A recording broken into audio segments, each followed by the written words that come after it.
concluded visiting and touring the level 4 hospital, Portrees Hospital, where he was just seeing how the hospital is delivering its mandate of quality health care to all for the residents of Changamwe. President Uhuru Kenyatta right now is in the holding room. He will be proceeding to the main dais. He is accompanied by local leaders led by Mombasa Governor Hassan Joho. He is also led by the area leadership led by Jomvu Member of Parliament Badi Twalib, Mvita Member of Parliament Abdul Swamad Sharif Nasir, Likoni Member of Parliament Mishimboko, among other dignitaries. Other dais, he is flanked by other governors, including Kisumu Governor Anyang' Nyong'o is also accompanied by his Kilifi counterpart Amason Jeffa Kingi, and his Lamu counterpart too, led Fahim Twaha, who are here to witness this momentous occasion. Remember, this is a significant milestone for the president in realizing his Big Four agenda in matters health.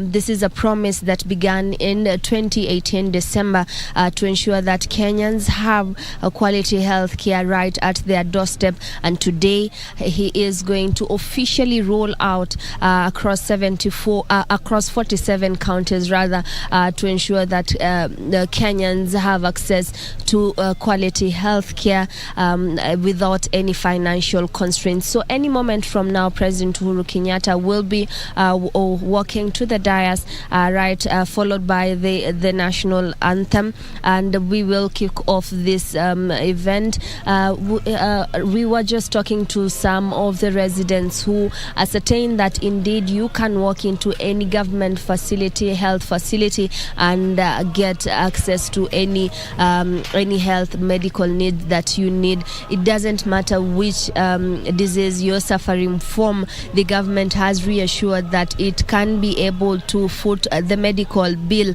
if you're registered under the NHIF. Following the NHIF Act that was enforced just a moment ago, every Kenyan is mandated and required to register themselves biometrically under the NHIF scheme. From there, the government has pumped in monies to ensure that Kenyans have money to be able to access any health facility. He was just talking some hours ago at the White Sands Hotel, where he was officiating the International Health Workforce Conference that has brought together 1,000 delegates just to deliberate on some of the lessons that they have learned during this COVID-19 pandemic. It is here that President Uhuru Kenyatta asked the task force to work closely with him in realizing the universal health coverage agenda. Without the task force, of course, in equipping the hospitals, this dream might not be possible. And of course, right now, statistically, it is estimated that per 10,000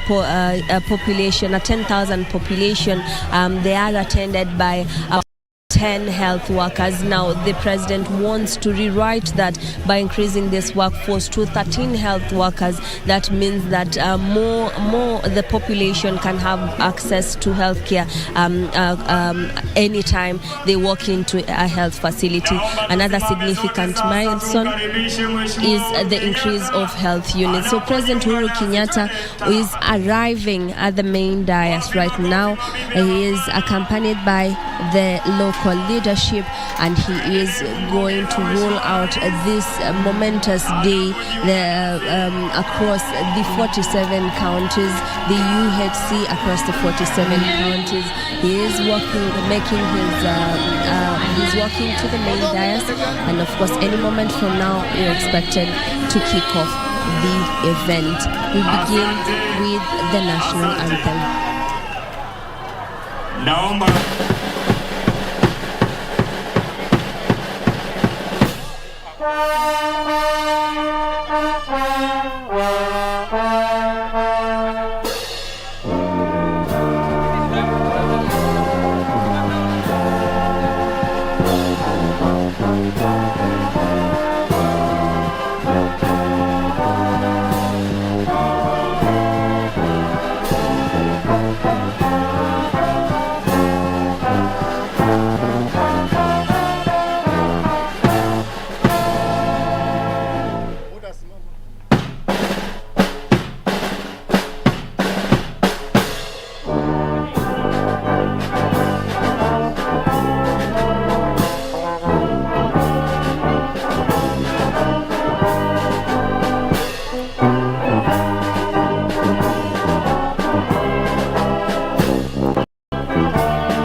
nitaomba tuendelee kuwa wima. Taongozwa kwa maombi mafupi na Shehe Twalib na askofu kutoka jimbo la Kakamega. Tuamini na tuombe. Kwa jina la Mwenyezi Mungu mwingi wa rehema, mwenye kurehemu. Kila sifa njema zote ni zako wewe Mwenyezi Mungu, mwingi wa rehema, mwenye kurehemu, mfalme wa siku ya malipo. Na ni wewe peke yako tunakuabudu, na ni wewe peke yako tunayetaka msaada kwako. Ewe Mwenyezi Mungu, tuongoze njia iliyonyoka, njia ya watu wema, wala sio wale uliowakasirikia. Mwenyezi Mungu, tumesimama mbele yako, tunakuomba amani katika nchi yetu.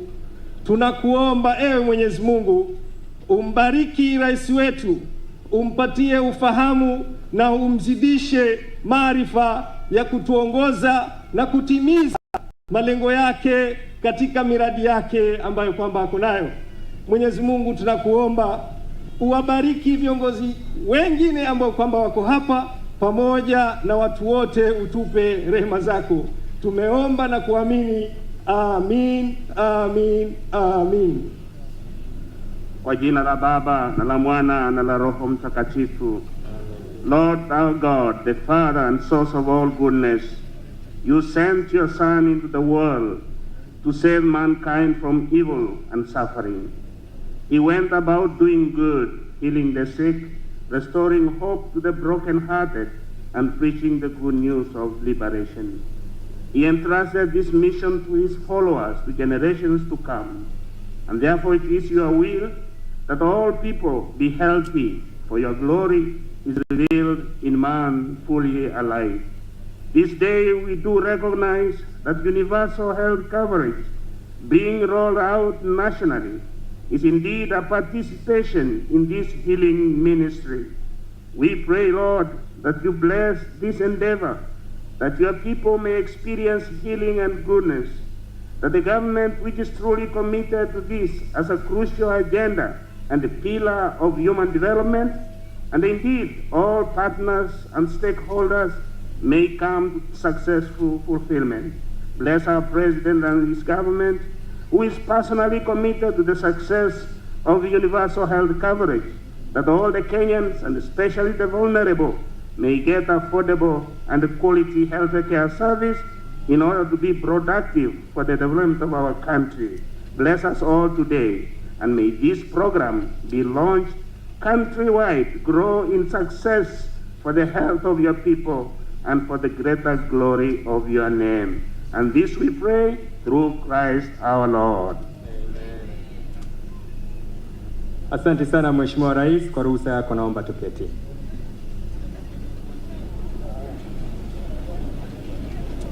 Mheshimiwa Uhuru Kenyatta, Rais wa Jamhuri ya Kenya na Amiri Jeshi Mkuu wa Majeshi ya Ulinzi, viongozi mbalimbali waliotunukiwa nyadhifa za uongozi, nikisha tambua itifaki zote na kuziheshimu, Mheshimiwa Rais, nikubalie nimwalike mwenyekiti wetu Mheshimiwa Nguyai, ili kwa ruhusa yako Mheshimiwa Rais, kwa dakika chache alete viongozi na wananchi ambao watatoa ushahidi wao. Karibu mwenyekiti.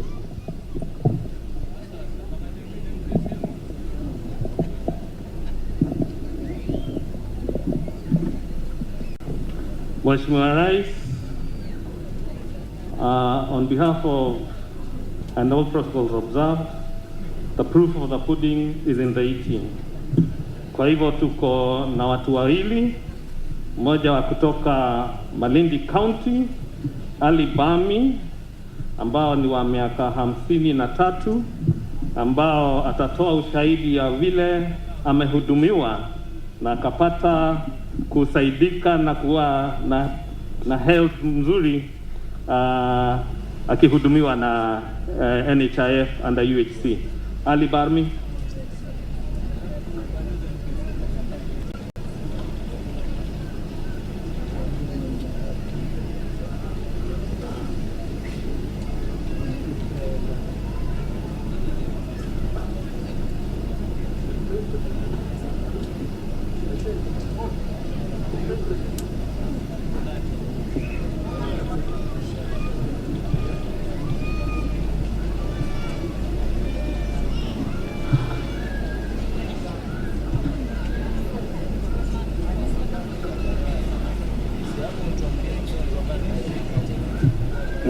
Mheshimiwa Rais Uhuru Kenyatta na serikali ya Kenya na wananchi wa Kenya watukufu na wageni wote waliohudhuria hapa, na waambia assalamu alaikum wa rahmatullahi ta'ala wa barakatuh.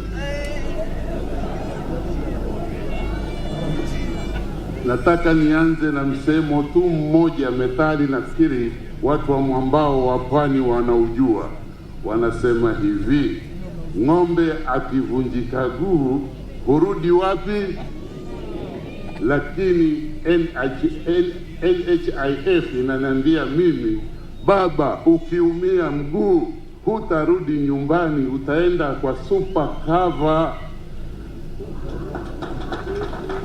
Hivi ndivyo unaniona leo katika huu mkutano. Badala ya kuwa nyumbani, nimeweza kukanyaga hapa. Sikuwa na uwezo kwa sababu nilijisajili kwa super cover kwenye NHIF, nikapata mfadhili akanilipia ya mwaka mzima, na sasa imeweza kuleta natija ya ile surgery ambayo nimefanyiwa ya hip replacement, na ikanilipia 250,000 bila ya kuchangia kitu chochote.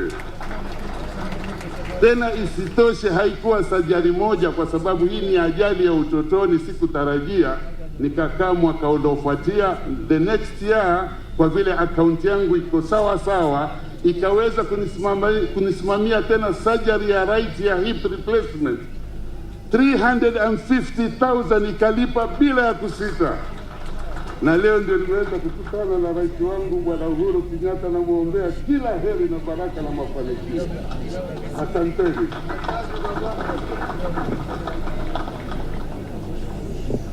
Wa pili ni Jennifer Mwanzia, ambao amehudumiwa na huduma ya cover ile tunaita Linda Mama, na ni wa kutoka hapa Port Reitz, Mombasa County. Karibu.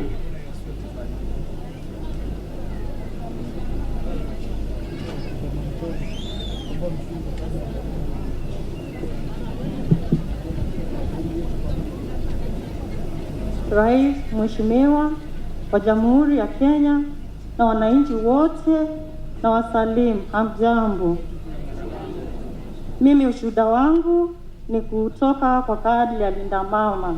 Linda Mama nilikuwa naisikia mtaani, nilikuwa sijui, ambapo wamama walikuwa nasema ukiwa na Linda Mama na ukihudhuria hospitali za umma unatibiwa bure. Ambapo mwaka uliopita nilipata ujauzito na nikaja hapa Port Reitz Sub County Hospital nikajisajili na Linda Mama. Mwaka huu Januari tarehe 7 nikajifungua kwa njia ya operation mtoto wangu wa 3, na Linda Mama ikanisaidia, ikanilipia kila kitu, ambayo ilikuwa ni 16,000 ambayo sikuwa nayo. Niliporudi nyumbani nilifurahia sana, na nikahimiza wamama wale wamepata ujauzito wajisajili na hii kadi, kwa maana ni ya muhimu sana. Mheshimiwa Rais, nakupongeza sana kwa kazi nzuri, nimefurahi sana na ubarikiwe sana. Asante.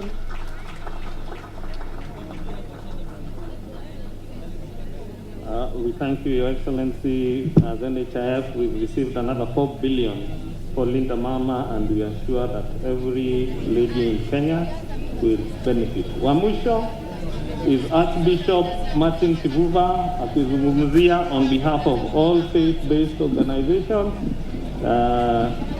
to give a testimony on how the indigent program is being rolled out.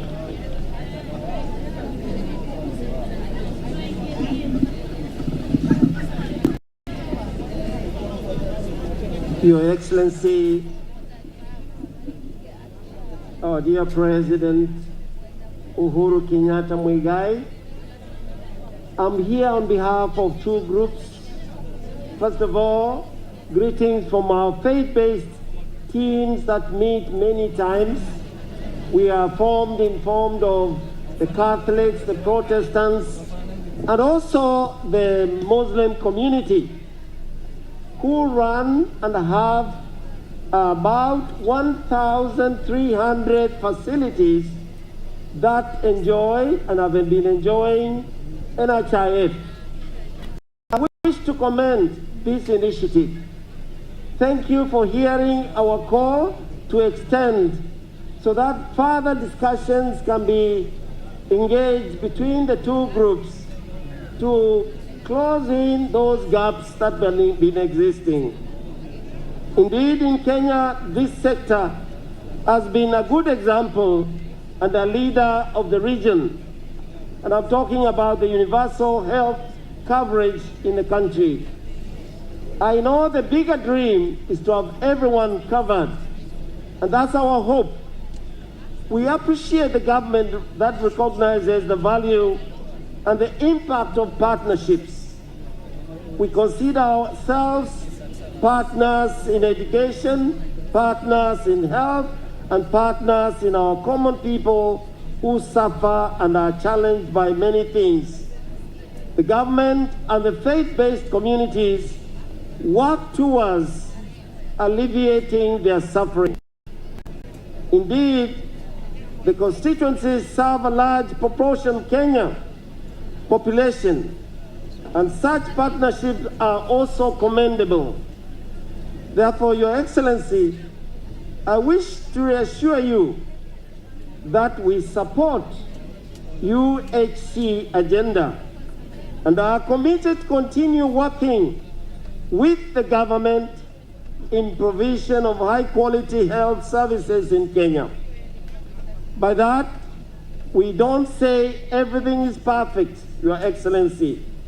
In order for us to be able to give optional contribution to this very important initiative that assures no one is left behind, we, the faith-based organizations, are requesting: 1, the all pending claims owed by NHIF dating back to 2017 and 2018 claims that are owed to these faith-based organizations until now, totaling to a huge balance of about $1 billion, be reconciled and paid so that we can continue investing in health care and offering affordable non-profit making essential services that we offer.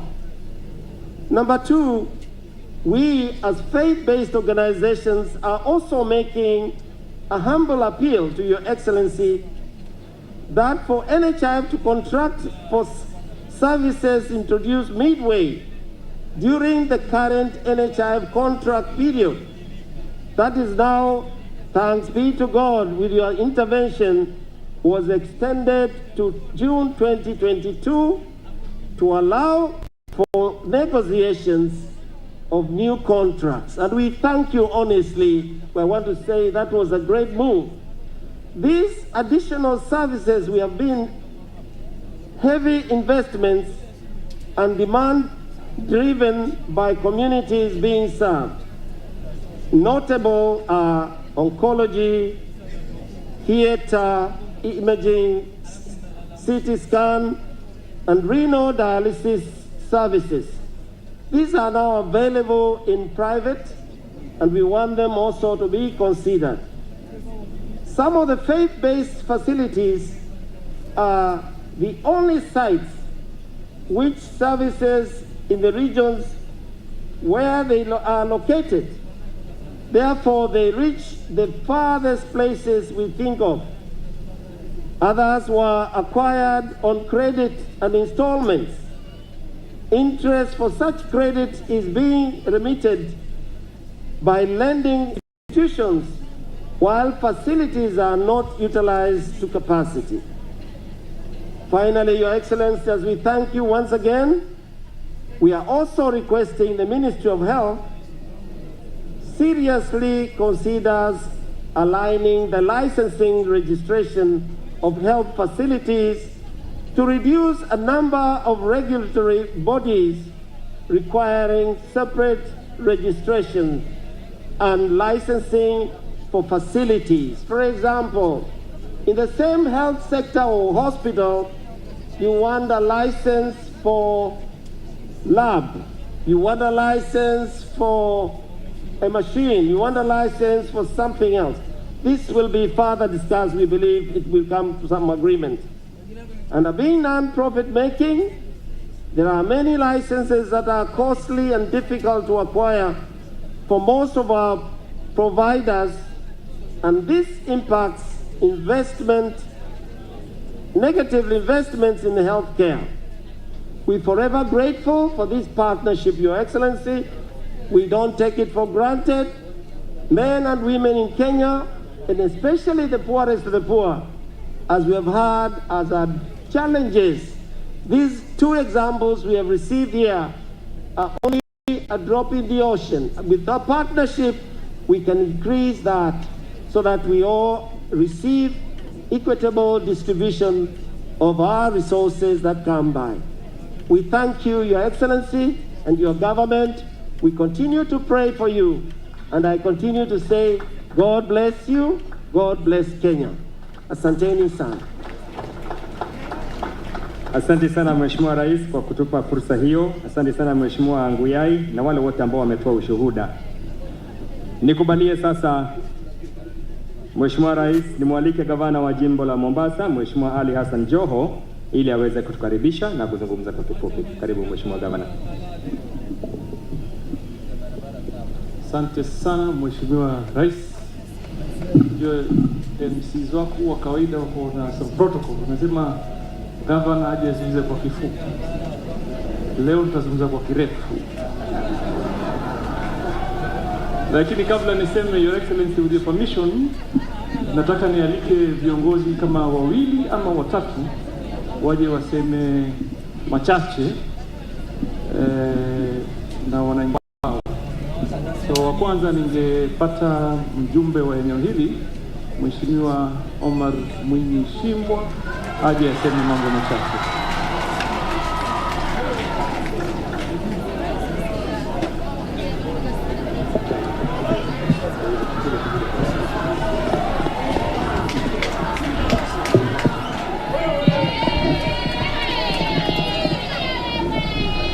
Mheshimiwa Rais, kwanza nachukua fursa hii kukaribisha Changamwe na Potrizi ambapo mimi ndio nimezaliwa. Lakini kabla sijazungumza, niwaite wabunge wenzangu ambao wako hapa waje tu wasalimie. Mheshimiwa Badi, mbunge wa Jomvu, usalimie. Njoo tu wave hapa, njoo tafadhali. Wewe ni mbunge, lazima watu wakuone. Mheshimiwa Abdusamad, njoo pia msimamishi. Hao ni wabunge wenzangu wako hapa. Njoo kidogo usalimie Mheshimiwa Badi. Wajua ni mwanasiasa, ukikataza kuongea inaleta shida. Sema jina na kidogo fulangengi, kitu kama hivyo. Haya. Mheshimiwa Rais, mimi naitwa Mheshimiwa Badi. Leo nataka kusema tosha. Ama sawa. AKA kijana mwepesi, Garangi di Mabiori, mzee Fulangenge. Nataka kukwambia Mheshimiwa Rais, waliosema kwa wewe umesahau Big 4 agenda. Leo mwenye macho aone. Moja, universal health care, na hii leo unaizindua hapa Mombasa. Twakupigia makofi na kongole kwa kufanya hiyo kazi nzuri. Mheshimiwa Rais, jambo jingine ambalo nilikuwa nataka tuseme hapa katika Mombasa, tuna mengi ambayo umeweza kutufanyia. Na hivi leo kitu ambao nataka kusema ni kwa kuwa wale ambao wanakukashifu, basi mwenye macho haambiwi tazama. Hapa umetufanyia mambo haya matibabu, na Mungu atakuona kila mmoja katika mabilioni uliowasaidia. Mungu atakulipa Mheshimiwa Rais katika mambo yako ya baadaye. Kwa hivyo kama mbunge wa Jomvu, nashukuru kwa sababu leo katika kadi hizi unazozitoa, kadi 4,000 zimeenda katika sehemu yangu ambayo ya translate to 20,000 people. Asante Mheshimiwa Rais na Mungu akubariki. Thank you so much. Asante sana Mheshimiwa Badi. Mheshimiwa Mishi. mbunge wa Likoni, jike la Simba hilo. Mheshimiwa Rais Uhuru Muigai Kenyatta, kiongozi ambaye maneno yako ni machache lakini matendo yako ni makubwa na ni mengi. Na asiyekuwa na macho ama aliye na macho haambiwi tazama. Jamani, sisi wengine kina mama tulikuwa tumeenda kudungwa shindano tusizae, lakini tuliposikia Linda Mama Care, yani sasa Mheshimiwa Rais, kura tunaziongeza, tunazaa bila matatizo, kwa sababu tunajua hatulipishwi hata shilingi. Ni kitabu chako, unaenda kununua cha shilingi 5, unaandikishwa Linda Mama, unazaa nywe. Jamani, tufanyiwe nini? Mheshimiwa Rais, katika agenda yako ulisema utaweka universal health care kupitia Mheshimiwa Ali Hassan Joho. Mimi nimerecruit katika Likoni constituency 3,500 ambao wako under NHIF, na katika NGCDF pia nimerecruit 1,000 people under NHIF. Jamani, chanda chema lazima kivishwe pete. Mgala tumuue, lakini haki yake tumpeni. Na mimi najua Mheshimiwa Rais, katika kipindi cha kwanza kama usingekuwa na vidudu mtu, ungekuwa umetenda maajabu kama yale unayoyatenda sasa. Tuangalieni Nairobi, infrastructure, mabarabara. Nairobi imekuwa kama Dubai in terms of infrastructure. Mombasa County imekuwa kama Dubai. Mimi alhamdulillah, Dongo Kundu bypass kesho kutwa Rais anakuja kunifungulia. Kama sitaki kuvuka feri, naona kuchoka Nairobi naingia. Kwani iko nini? Alafu tunakaa tunasema ati Uhuru Kenyatta hajafanya. Tulikuwa tunataka Uhuru Kenyatta afanye nini? Kama ni education, amefanya 100% transition. Watoto wetu wameenda shule. Magoa hapa alikwenda mpaka kwenye slums kutoa watoto waende shule, watoto wasome. Basari ziko pale, scholarship ziko pale. Jamani, changamoto hazikosi. Changamoto hazikosi, ni kawaida. Covid ilikuwa na sisi. Changamoto lazima zipatikane, lakini tuangalieni tulikotoka kwa ile miaka ya nyuma ya uongozi na hino miaka michache ya kijana mwepesi Mheshimiwa Uhuru Muigai wa Kenyatta. Tunakuenzi, tunakupenda. Asante sana. Sasa tunamkaribisha mbunge wa Mbika, Mheshimiwa Abdulsamad Sharif Nasser. Karibu.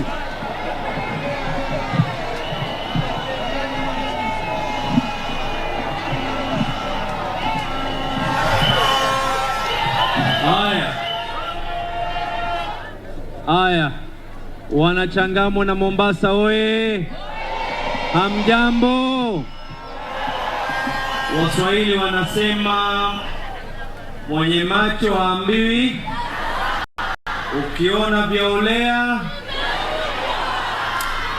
Nataka niwaambie mambo fulani. Binadamu hukumbushana historia si kwa sababu ya jambo jingine. Binadamu hukumbushana historia ili tuweze kujua pale ambapo kwamba tuliteguka, tusiweze tena kukanyaga njia hiyo. Your Excellency, this goes to both of you, the two excellencies who are in front of me. Your Excellency the President and the Governor of Mombasa. Mimi nakumbuka miaka kadhaa yaliyopita katika maeneo haya hapa, there was a scuffle pale ambapo kwamba security yako ilianza kushindana na governor. Nyote mnakumbuka, sio? Sasa mimi nataka kuwauliza leo, kabla hatujaweza kukanyaga hapa, tumetoka sehemu ya Chaani. Your Excellency, nataka kushukuru. Katika sehemu ya Chaani, the President has offered kutujengea theater nyingine kwa sababu ya kuona yale ambayo kwamba yameweza kufanywa na the satellite arm of Coast General Hospital. Mimi nataka niwaulize swali moja. Lao ingelikuwa si ule ambao kwamba unaitwa ni mkono, handshake. Leo wale ambao kwamba wangelikuwa wanaumia ni hawa wananchi walioko hapa. Si mwingine angelikuwa anayeumia ni hawa wananchi hapa. Na mimi nataka kuambia hawa wenzetu walioko katika sehemu nyingine, mkiinuka katika majukwaa pahali pale mshatoka Karen, and I'm not going to be shy of saying it. When some of you mkishatoka Karen, mkiinuka na kushika microphone, waambieni pia wa Kenya ya kwa katika bunge ile bili ya NHIF mulikuwa katika mstari wa mbele kujaribu kuweza kuipinga, kwa sababu sisi tukiambiwa ya kuwa tuna support yale mambo, tuna support mambo kwa sababu hawa ambao kwamba wataweza kubenefit. The NHIF katika muhula wa kwanza tulipoweza kuifanya, and Your Excellency, I partnered with the NHIF. The MD I think is around, I saw him. Tukaweza kuifanya program hii. Second time tulipoona faida yake, tukaweza kuhakikisha ya kuwa kama CDF 2000 families waliweza kubenefit, na aliyeweza kuja kugrace that day kwa sababu you were absent was your handshake partner Raila Amolo Odinga pale pale katika uwanja wa Treasury Square.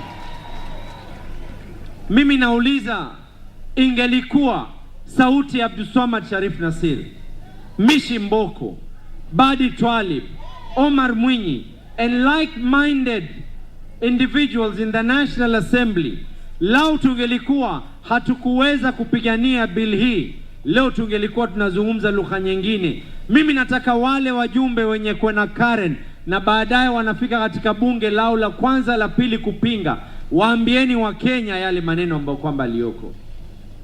Then I want those, kwa sababu juzi nimesikia baadhi wengine walikuja Mombasa. The truth has to be told.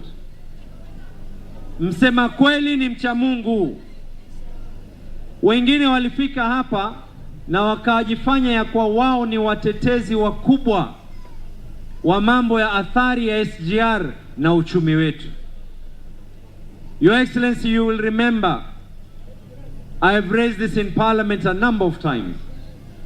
Ukaweza kudirect wewe ya kwa kaeni chini, tukaweza kuitwa katika ofisi ya Matiangi. We were led by my brother Governor Hassan Ali Joho. Lau yale hatukuweza kuyafanya wakati nyinyi la kwanza la pili tulipokuwa tunasema athari iko, we will be in the front line kuzungumza ya kwa jambo hili haliko sawa, jambo hili liko sawa, with an objective mind. And that is what the handshake is all about. Not just to go around kila siku una castigate, wewe la kwanza la pili ukiinuka asubuhi huyu ni hivi, la kwanza la pili ukiinuka asubuhi unakwenda kupatiwa uji wa wimbi kule Karen, unaingia bunge, no ni no, no. Jameni, surely. And you know the handset of parliament never lies. Sauti ya Uhuru Muigai Kenyatta, yale aloweza kuzungumza alipokuwa ni mjumbe, mpaka leo tunaweza kuyapata. Na mimi nawaambia wale ambao kwamba wenye kupinga, not for any other reason. Maliza ndugu yangu. Tumalize sio? Yeah. Ama tuendelee? Rais ananiambia niendelee sio? Omar Mwinyi kawaida angekusikiza, lakini leo namsikiza Uhuru Muigai Kenyatta, my president. Asante sana. This time round, these elections that are coming in, hizi kura wa Kenya sio wale ambao kwamba mabongo yao ni ya kusahau. Wa Kenya wataweza kuamua kura za safari hii si kwa sababu nyingine. Ni yupi ambaye kwamba aliyetaka kuleta amani katika Kenya hii? Ni yupi yule ambaye kwamba aliyeweza kuweka pride yake na ego yake mbele, akawa yuko tayari ya kuwa Kenya iendelee kuchomeka? we will be measured by our character in what we do, positively and negatively. Tutaweza kupimwa kwa yale ambayo kwamba tumeweza kuyafanya in and out of parliament, in and out of county assemblies, in and out of the corridors of power in State House. What were you able to do during your time when you were the deputy president? Sio kila siku la kwanza la pili. And you know what surprises me? Lile ambalo kwamba linanishangaza mimi zaidi. Some people tend to think that when the president decides to do things and they work well, mambo yakiwa yako sawa, they are conveniently in government. Utasikia ya kwa we did this, we did this, we did this. Lakini yale mambo mengine utasikia ya kwa hii serikali ilifeli hivi, ilifeli hivi, ilifeli vile. Yale mazuri mengine wanajipambia wao. Kwa hivyo sisi tunawaambia wa Kenya, vote wisely. Tutaendelea kukumbushana. And I am confident, Your Excellency, not for any other reason. I am confident and I believe in continuity. I am confident that Kenyans know the winning side of this next election. Si hata nyinyi pia mnaijua, sio? Ni Azimio, sio? Wangapi wanasema ni Azimio? Mumenyosha mkono, sio? Asante sana, na mimi tu ni kuweza kumaliza na kusema, Your Excellency, hii program hii tulianza kuwa kama wajumbe. And I do not want to be left behind. And that is the reason why I want continuity. Nilipokuwa ni mjumbe nilipigania hizi sheria na kifua changu ili leo Wakenya hawa waweza kufaidi. Na nikahakikisha ya kuwa familia kadhaa ya wameweza kupata coverage. Panapo majaliwa ya Mungu ni mengi. Mungu atupe pumzi na uhai. Mungu akitujalia nikishakuwa gavana, hii program itaendelea hapa ndani. Asanteni sana na mubarikiwe wana Mombasa. Haya, asante sana. Mheshimiwa Rais Uhuru Muigai Kenyatta, Waziri wa Afya Bwana Mutahi Kagwe, Waziri Magoha, magavana wetu wakiongozwa na Gavana Ali Hassan Joho, na wageni wetu waalikwa na wananchi watukufu pamoja na watumishi wetu wa hospitali ya Fort Prince. Ni furaha kubwa kuwa serikali imeamua kuwa sherehe hii ifanywe katika county 001 na katika constituency 001. Unajua Changamwe ni constituency 001. Na Mheshimiwa Rais, si 001 kwa jina, kwa vitendo. We are actually leading in Mombasa County. Na Mheshimiwa Rais, hapa ndipo nilipozaliwa na nilimwambia ndugu yangu Hassan Joho nilikuwa hustler mimi. Na hapa nikiuza maandazi asubuhi kwa wagonjwa na tukicheza mpira huko mahali kuna jeshi saizi. Kwa hiyo sisi ndio mahasla, si wale wengine. Na Mheshimiwa Rais, sisi katika uongozi wetu ni watu wa msimamo. Na siku moja nilikwambia State House ukanikasirikia, nakumbuka. Nilikwambia sisi tumpenda Raila Amolo Odinga. Na hao wengine wamekudanganya. Si wakumbuka Mheshimiwa Rais? Ukakasirika, lakini kweli ulikuwa ni huo. Kwa sababu ilikuja kura ya Malindi tukashinda, hawa sio Gavana Joho. Lakini saa hii ni zaidi kuliko watu wote. Mheshimiwa Rais alikuwa anakuja hapa Changamwe kufungua mradi ya hanialiki. Hata nilikuwa serikali haitambui kama kuna mbunge hapa. Lakini sasa through the handshake tunashukuru mambo yanakuwa, ama sio jameni? Na tunaamini pia through handshake, Mheshimiwa Rais, tutashinda hii kura ambayo inakuja. Na tunahitaji kushinda kwa sababu kuna agenda ambazo lazima zikamilishwe. Hapa Changamwe, Mheshimiwa Rais, projects ambazo zimefanywa hapa ni za billions. Hata saa nyingine huwa nikilalamika kule naambia Mheshimiwa wewe ufai kuongea. Kwa kila project imefanywa ni kweli. Na nashukuru pia Mheshimiwa Governor niko naye hapa. Tumefanya projects nyingi sana na kaunti ya Mombasa hapa. Moja ni Bomo Stadium, ni hiyo Chaani Health Center ambayo umetoka, na ile kliniki ambayo iko kule Chaani pia vile vile, pamoja na market ya Chaani na kule Changamwe. Yote haya tumefanya tukiwa tunashirikiana pamoja na tukafanya hizo kazi. Pongezi gavana.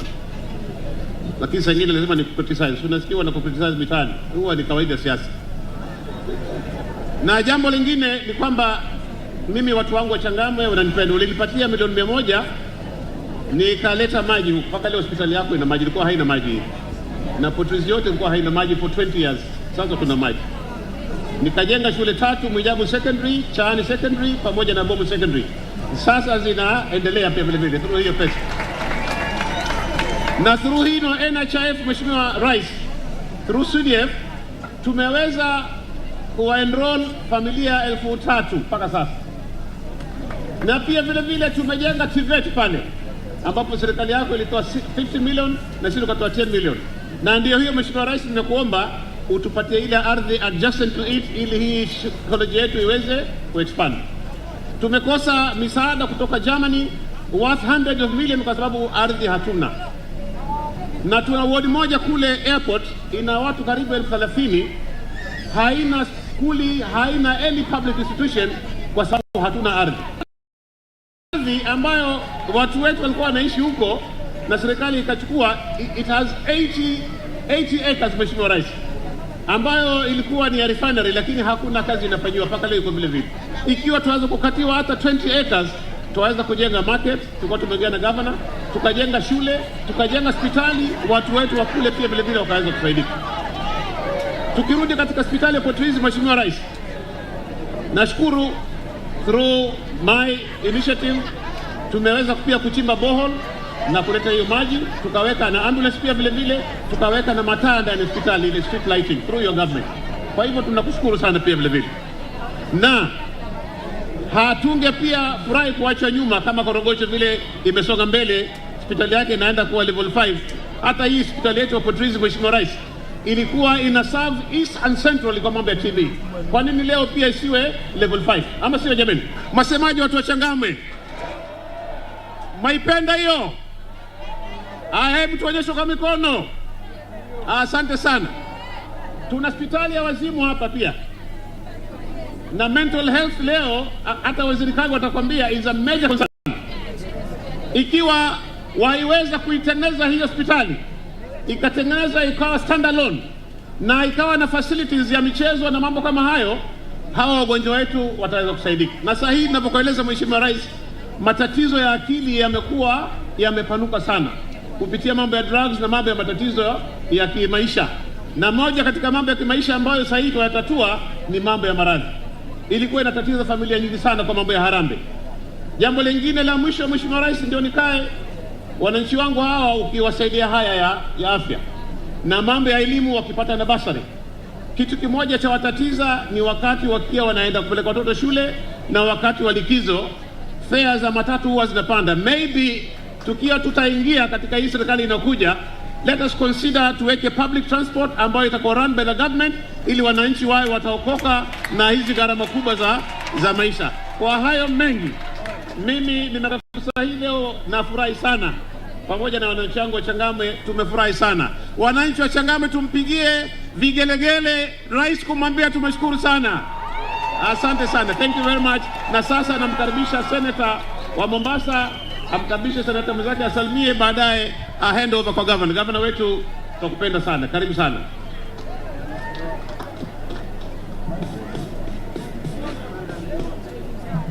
Mheshimiwa Rais, waheshimiwa waziri, magavana walioko hapa, spika wetu wa Senate, wabunge wenzangu, hamjambo?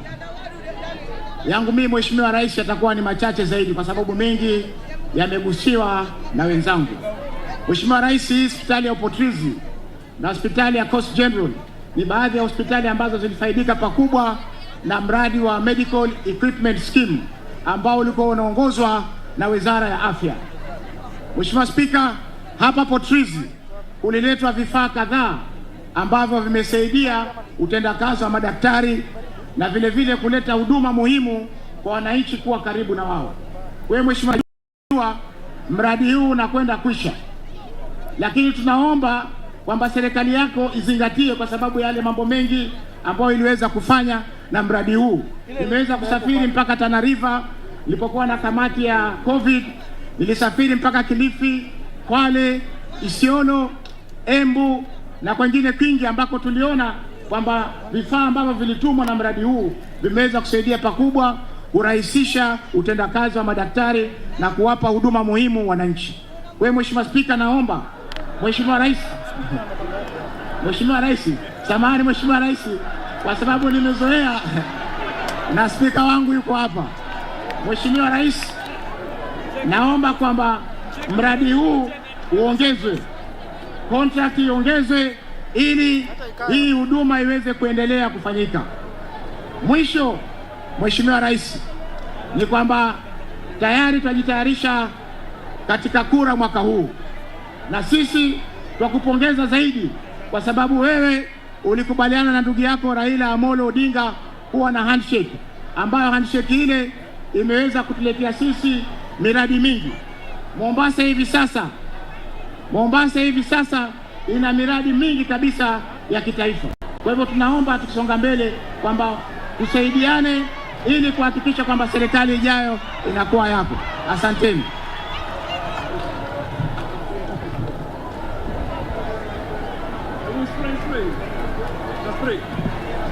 Haya, mumesikia viongozi wa Mombasa.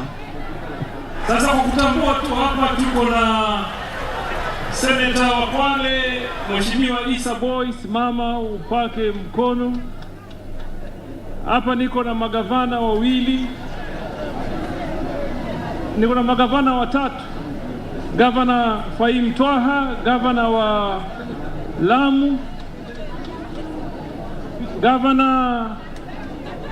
magavana wako wengi, njoni mbele muonekane. Niko na gavana wa Siaya, my brother is Kingi, umeingia saa ngapi wewe? Hebu semeni kidogo tu gavana. Just for a minute. 1 minute. Hapa. Johnny mbele. Unajua huduma afya ni ya makaunti, usiseme kidogo. Watu wa Port Visa mjambo. Haya. Tutafurahi kwa hapa siku ya leo kuendeleza huu mradi ambao unafunguliwa siku ya leo ya Universal Health Care. Hii ni brainchild ya Rais Uhuru Muigai Kenyatta na sisi tunaunga mkono uongozi wake. Kule Lamu tuna furaha kubwa. Tulipata barabara ya lami mpaka Mokoe, mpaka ndani Peketoni na inaenda mpaka Mkunumbi. Tuko Rais, we are very thankful for the road, tarmac road to our place. Na tutataka kuhakikishia tuko nyuma yako. Vile ukituambia tuende right, tutaenda right. Ukiambia left, tutaenda left. Kwa machache nasema asante sana. Thank you. Haya. Governor Siaya, Rasanga, Colonel Rasanga. Karibu. Haya, tusalimiane kwa hewa. Asanteni sana mtukufu Rais. Siaya nasema ni azimio, hakuna kitu ingine. Sawa. Na naye nimeona hapa pia ni azimio. NHIF pia ni azimio. Ama namna gani? Asanteni sana. Governor Godana, Tana River. Wananchi wa Mombasa, Changamwe ya mjambo. Mheshimiwa Rais, sisi mbali na hayo yote yamesemwa, mimi nataka niongeze tu ya kwamba tunakushukuru zaidi sana. Hata unajua ya kwamba tumezungumza na waziri wako na tukakubaliana ya kwamba kuendeleza mpango huu kuna hospitali mbili zile za level 3 ambazo zitajengwa kule Tana kwa sababu ya kupanua hii mipango yote. Tunaendelea kujadiliana na rafiki yangu hapa ndugu Jeho kuhusu mambo ya kuunganisha kwa njia ya teknolojia, mambo ya telemedicine na mambo mengine ambayo tulishayazungumza pia na waziri wako. Tunakushukuru pia kwa sababu ya ile barabara, ile alternative to sasa hizi sasa mambo ina flow. Mheshimiwa Rais, lakini tuna kawivu kidogo sisi kule Tana. Kawivu ketu tukikaa hapa na watu wa Mombasa, watu wa Kilifi na Lamu, basi hutuambia mambo mengi ambayo yamefanyika. Lakini sisi kule kwetu kidogo kuna mambo ni mahafifu kidogo mambo yanayofanyika kule. tukakuomba Mheshimiwa Rais, ile barabara tuende moja kwa moja Nairobi, tukaomba kiwanja cha ndege na mambo, ili Tana nayo ifunguke ichangie uchumi, na ukakubali. Sasa Mheshimiwa Rais, najua ya kwamba wewe ndio kinara mkubwa wa Azimio. Mimi Godana unanijua sana, mimi ni Azimio zaidi kuliko karibu watu wote. Basi Mheshimiwa Rais, kwa azima hiyo na mimi nitabarukie kule mambo ili Tana ifunguke. Asanteni sana, Mungu awabariki. Aya, kakangu, rafiki yangu wa karibu, mwandani wangu huyu Governor 003. Na ajabu leo rais yuko hapa, ngeuliza pigwe ngoma kupenda kula ngoma. Ni vile tu president yuko hapa, tabidi avumilie tu. Asante Governor Joho. Mombasa mambo. Rais, sisi wa Afrika tuna desturi moja kwamba hata ufanye mambo mazuri aina gani, wakati bado unapumua hakuna mtu atakusifu. Hata wale ambao unawatendea wema ndio wa kwanza kukupiga, lakini siku ile ambao tutakuja kwako kukuzika, hata ule adui mkubwa wako atakulimbikiza na sifa nyingi sana za yale ambao umefanya. Sisi hatutaki kuwa kama wale wengine. Kiwa ni sifa tutakupatia sasa, na kikuwa na mapungufu pia tutakwambia sasa. Manake sote tunajua ni binadamu na binadamu si kamili. Mengi yamezungumzwa kuhusu mambo ya UHC. Rais, kati ya ajenda zako 4, ikiwa kuna ajenda ambayo ilimgusa Mkenya wa kawaida, yule wa chini kabisa, si ajenda nyingine, ni ajenda hii ya UHC. Hakuna serikali ambao itaendesha nchi ikiwa watu wake ni wagonjwa na hana kwa kwenda. Kwa hivyo mwanzo ni uzima, mengine baadaye. Na hapo mambo ya UHC umegonga ndipo. Mengi yamezungumzwa, nataka nimalizie hivi Mheshimiwa Rais. Let me come back to my region, to this region costs.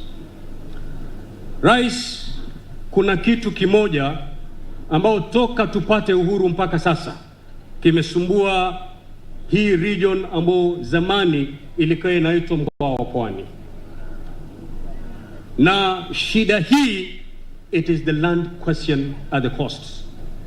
Shida ya ardhi katika mkoa wa Pwani.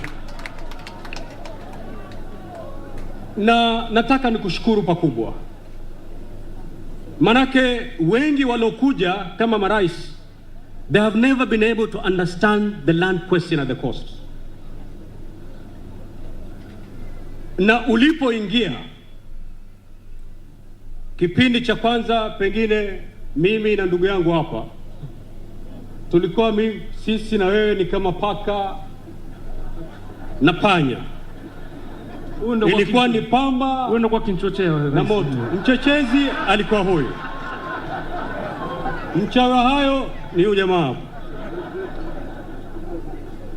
Lakini baada ya wewe na Mheshimiwa Raila Odinga kukula amani, we started talking.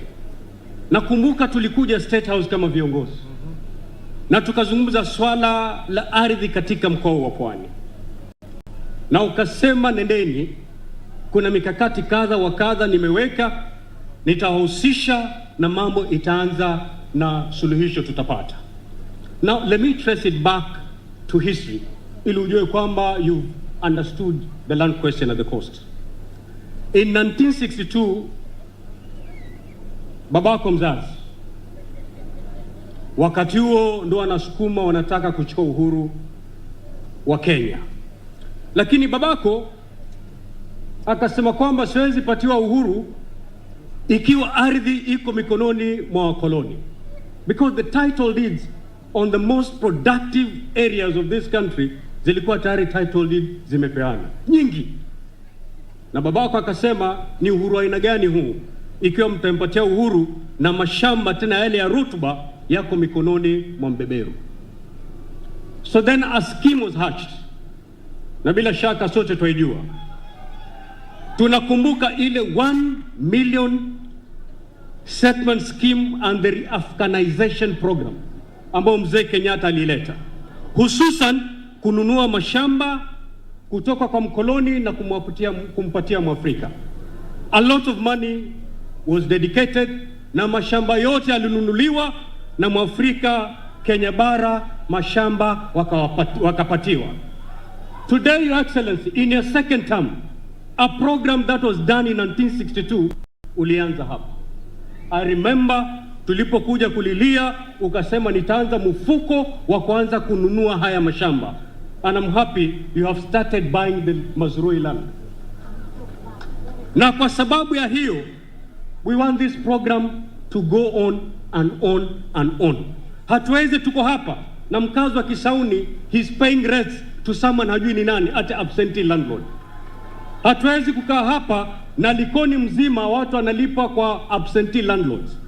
Hatutaki kupigana na mtu rais. Hatutaki kutumia panga kutafuta mashamba. But I know any understanding government will bring back that program, so that mapande yote ya ardhi katika mkoa wa Pwani yanunuliwa na serikali, wa Pwani wagawanyiwe, angalau nao wapate makao kama watu wengine. Asanteni sana. Gavana, umeongea kama wazee 7 wa kaya. Mungu akubariki. Mwenyekiti wa kamati ya afya katika jopo la magavana, Profesa Anyang' Nyong'o, dakika moja.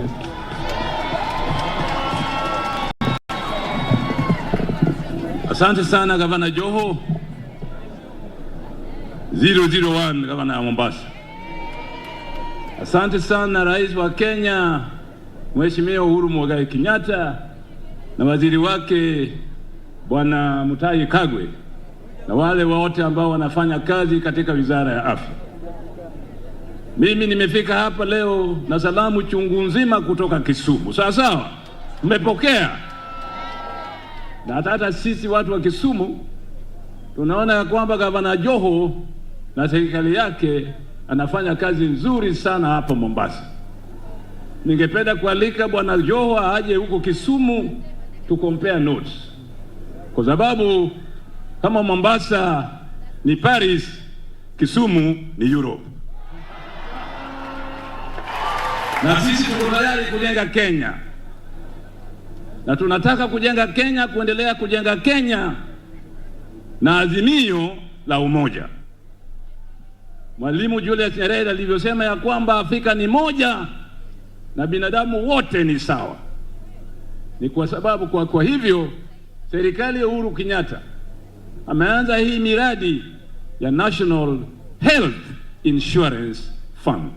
Si National Hospital, sasa ni health. Kwa sababu tunajua ya kwamba wananchi wote wa Kenya ni sawa.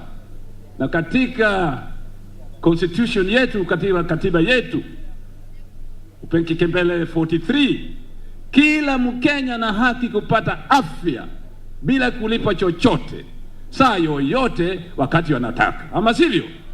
Na leo hii tumeanza safari kuhakikisha ya kwamba kila Mkenya kutoka leo mbeleni atapata afya nzuri bila kulipa chochote. Sawa sawa? Sawa sawa? Asanteni sana, Mungu wabariki. Asante. Mimi Mheshimiwa Rais, kabla nimwalike Mheshimiwa, hapana, mimi sio senator. Senator nitieleza sema speaker, huyu ni president.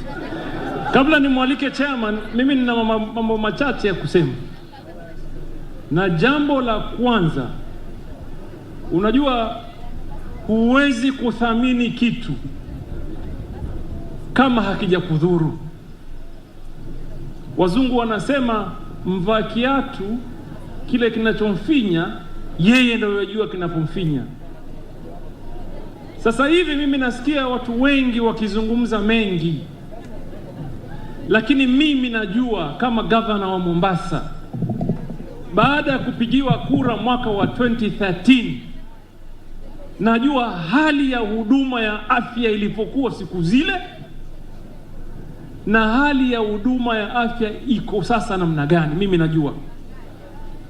Sasa wengi wanaweza kusema wanavyotaka kusema na ni yao waseme, but we know the truth, pale tulipotoka na pale tulipo sasa. Na hayo yote yasingeweza kukamilishwa kama hatukuwa na ushirikiano wa kufanya kazi pamoja, and understanding the needs and the demands of our people. Watu wanasema hapa afya, you will not be productive in any way if you're not healthy. So mimi nikisoma mfano hapa Mombasa tu, leo Mheshimiwa Rais ametembea na waziri na mawaziri wengine katika our satellite facility here in Chani, na ziko zingine iko Mwakirunge, Kisauni, iko Shikadabu, iko Mtongwe na iko Vikwatani. And the plan was to have a facility in every sub county ambayo inafanya kazi na Coast General, so that watibu watu as a satellite facility ya hospitali yetu kuu hapa mashinani, na ikishindikana wapelekwe Coast General au watumie teknolojia ya kisasa kupeana matibabu pale ulipo kupitia daktari mkubwa wa Coast General. We have achieved all that. Na kuna watu wanajua na mdomo sana, but I'm going to tell you the truth. Here in Coast General, I saw my colleagues, for example, in Mandera, some few years ago, they were celebrating the first C-section. Mama kuzaliwa kwa upasuaji. They had a huge function because they had the first C-section. Here in Mombasa, in Coast General, we were able to do open heart surgery. Moyo unafunguliwa hivi, unatibiwa. Wale ambaye hawana mapenzi, tutatia kwa mapenzi kidogo, urudishwe na utoke. Maana kuna watu wana chuki. Akiamka chuki, akilala chuki, akikesha chuki, akishinda chuki. Hao tutawapeleka pale Coast General, tufungue moyo, tuutie mapenzi, tuwarudishe majumbani. Hapa kwetu tumeona madaktari wadogo, young doctors becoming specialists, been trained to be, consultants and look after serious diseases hapa kwetu. Ugonjwa wa saratani, we can tibu here at Coast General. Hapo. Na kesho tutakuwa na president na waziri kufungua kituo kipya cha radiotherapy hapa Coast General. Hapo juzi nimeenda mimi Coast General, nimeona referral. I saw some Indian doctor that I normally see at Aga Khan. Nikauliza Iqbal Kandwala, my CEO is right there. Busimama Iqbal wakuone. I saw a doctor there who works for Aga Khan, Waziri. And I went in and said, what is he doing here?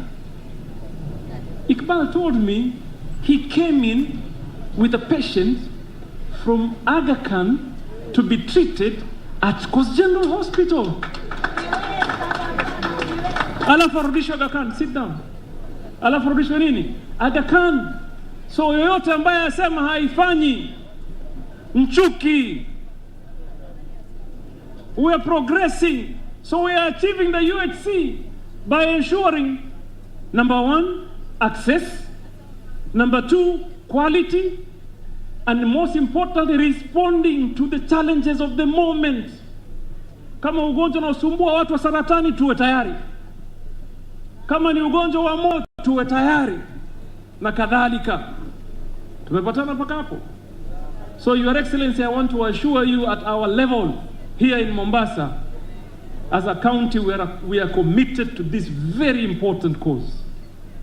Ya mwisho, Jinimwalike chama, nimesikia wanasiasa wenzangu wameongea mengi kweli kweli. But you see, these people see the truth. Hawa watu wanaona ukweli, wanajua urongo ni upi na ukweli ni nini, ni upi. Unajua jana ama juzi vile, juzi walikuwa tonoka, juzi they made me an agenda. Walisema kila kitu, lakini ile kitu ambayo hawajui mimi huwa sina time na wao. Mimi hata sijui kawaishi, hata wakija wakitoka hata sina habari nao mimi. Yale ambayo nasema mimi ni ya ukweli na ni ya haki. And you know, Abdulswamad attempted to say something here. Kweli, Your Excellency, tulikuwa kuna uhusiano wa kinoma na wewe. But why I salute you is that you are very easy to forgive. I mean, you forgive easily. You forgive easily. Tulikuwa kwa kweli, tunkupa majina ya kila aina hapa. But we came and sat in a room and told you our problems. Ndio mimi nashangaa kuna mmoja jana hapa asema, mimi nikichaguliwa nitarudisha utendakazi wa bandari Mombasa. Wakati mimi nilipokuwa nasema aliniita academic dwarf. Ati mimi sijui mambo ya bandari. Nikamwambia wacha wewe, mimi naweza kufundisha wewe na familia yako mambo ya bandari. Because we are neighbors, we live side by side with the port. And I want hawa waheshimiwa hapa, Omar Mwinyi, Badi, and everybody to bear me witness. We came to you, Your Excellency, here in State House in Mombasa. Tukakueleza challenges zetu zote, na moja was that conversation on how the port operates. Ukatutuma tukae na Matiangi, Masharia, and I think at that time the finance minister, hata wengine wao walikuwa kule, walikuwa pale jana. And we agreed. Sisi tulikuja na msimamo mkali, tukisema hatutaki SGR. Na watu wako wakaja na msimamo mkali, wakasema wanataka SGR. Tuka negotiate, mwisho tukakubaliana sawa, SGR ifanye na malori yafanye. And that is the position until today. So somebody who thinks they can play with the emotions of the people, kuja kuatia hisia ambayo iko, musifikirie kama sisi ni mafala, my friend. Hatubebwi ufala. Hatubebwi nini? Hawajasikia. Hatubebwi ufala. Kama kuna kitu tutazungumza na tutakubaliana. Mimi nataka nimalize hapa, nataka Your Excellency, I'm glad and I'm happy namaliza serikali hii ya Mombasa. Najitayarisha kuingia serikali ya kitaifa sasa. Mimi najipanga na hiyo serikali ambayo itaundwa ya Azimio, niko kati yake mimi. Mujue watu wa Mombasa, you shall be represented kati ya chama cha Azimio katika serikali ya kitaifa. Tumekubaliana? Tunakubaliana. Na mimi nikiwa hapa, nilipokuwa njiani nilipigiwa simu na mdosi wangu. Nikamwambia mdosi, I'll call you back sir. I'm with the bigger boss today. Akaniuliza unaenda wapi? Nikamwambia tunaenda huko White Sands, alafu tunaenda Potrizi, alafu tunarudi hapa Chaani, alafu njaribu kumbox mdosi katika project zingine. Kaniambia ukifika Chaani, Zalimia watu wachangamwe. Sasa wangapi wenu mpokea salamu za Raila Amolo Odinga? Nionyesheni kwa mkono namna hii. Baba. Your Excellency, I want to tell you, hapa sisi ni ngome ya Azimio. Hapa ni ngome ya nini? Hajasikia mdosi, ni ngome ya nini? Waende, warudi, waje, wasije, wakubali, wakatae, hapa ni ngome ya nani? Enweni mkono mpaka watu wasikie. Allow me, Your Excellency, to invite my brother, the chairman of Majipula Magogwana, Mheshimiwa Wambora.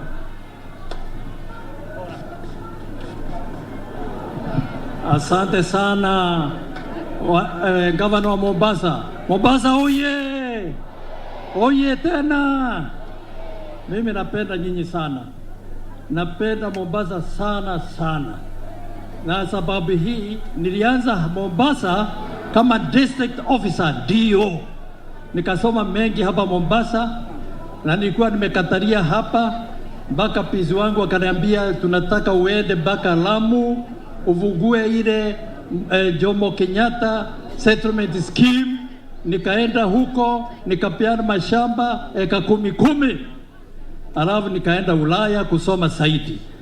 Na tangu niwe governor wa governors, mikutano mingi nimelete Mombasa. Mimi nimekosa au sijakosa?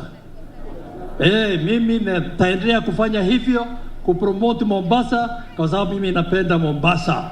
Nitaongea na gavana wenu vizuri, nilitaya hapa kwa beach moja kwa moja. Kabisa. Kwa sababu sisi ni second termers. Na hayo machache, gavana amesema yeye ndio county number 1 wa kiserikali, ile numbering ya serikali. Lakini pia ni county number 1 wa open surgery. Makofi kwake. Governor, mimi uliniambia umefanya first surgery, heart surgery, nikajua nitakopi wewe mara moja. Nikarudi huko Embu, tukafanya surgery ya kwanza ya neurosurgery. Tumefanya 500 surgeries za kichwa. 500. Mimi nafuata mfano ya gavana wenu, ni rafiki yangu. Na nikakopi vizuri, tukafanya surgeries. Lakini kwa vile magovernors wale ambao wako hapa, hebu nipitishe message yao. On behalf Your Excellency, protocols, it's only 1 minute, Your Excellency. I always take 1 minute, maximum 2. On behalf of the Council of Governors, I take this opportunity to express my pressure to be part of this national launch. From the onset, Your Excellency, hii ni ile nilisoma kule, hiyo ingine.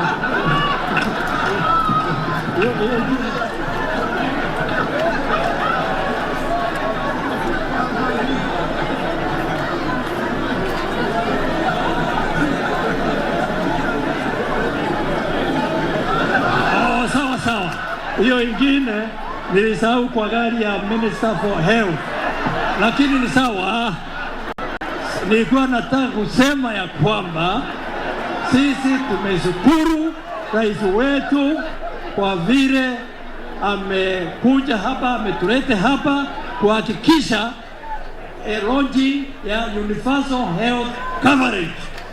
Na kwa vile tumesema tutaenda moja kwa moja, tutahakikisha kaunti zile zingine zote zile 46 kama Mombasa tutaiga mwitindo ya president, tutaendelea ndivyo tufungue universal health coverage mara moja.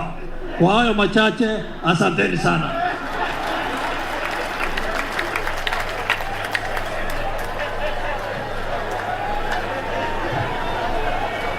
Asante sana Mheshimiwa Rais kwa nafasi hiyo. Nikubalie sasa nimwalike waziri wetu wa afya, Senator Mheshimiwa Mutahi Kagwe, ili aweze kusema kwa kifupi na kualike Mheshimiwa Rais. Karibu waziri.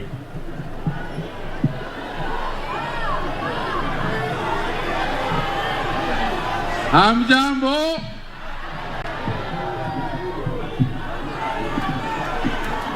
Wananchi hamjambo. Ngoja kidogo. Hiyo yote tunajua. I get it. Can you get it? Alafu tukubaliane hiyo. Your Excellency, kabla sijasema chochote, wajua kuna mfanyikazi moja hapa ambaye anatusaidia sana katika mipango hii ya UHC. Na wafanyikazi ndio sana wanafaidika na hii mpango yako ya universal health coverage. na ametusaidia sana. Na yeye pia court organization yake ni members ya board ya NHIF. Kwa hivyo ukiruhusu Mheshimiwa Rais, nataka kumwalika ndugu yangu Bwana Atwoli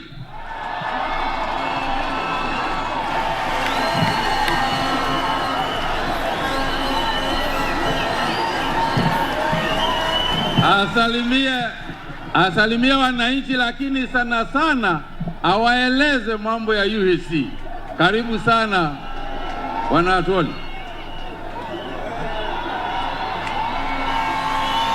Tena. Thank you very much. Mtasubiri tu kidogo nitoe hii message ya wafanyikazi kwa Kizungu, alafu nitamalizia na Kiswahili. Sawa? Your Excellency the President, Uhuru Kenyatta, President of the Republic of Kenya, Cabinet Secretaries wale tuko hapa nao, Mheshimiwa Mutahi Kagwe na Mheshimiwa Waziri wetu wa Elimu Bwana Makoha, na sister wangu Sicily nimemwona hapa, and the other all senior government officials, our governors, the host governor, Brother Joe, and all those other important VIPs who have come to flank you this afternoon. First and foremost, Your Excellency, let me thank you very much for the wonderful work you have done, and your record speaks for itself. And in accordance with your 4 items of an agenda of your legacy, UHC being one, we as workers, we have no objection to it. We have supported it, and it is within your constitutional right, reflected in our national constitution, to provide healthy care to every Kenyan. Other tremendous area as far as development of our country is concerned, this is infrastructure development that you have scored. Na nataka kumshukuru Governor wa Lamu kwa juu ya kukushukuru wewe kwa barabara inayotoka Malindi. Nimeifuata juzi, Your Excellency, is unbelievable. It is not lost on us, Your Excellency, that among the big 4 agenda was the critical focus area of universal health care, where you sought to ensure that all Kenyans, wherever they are, have access to quality and affordable health care.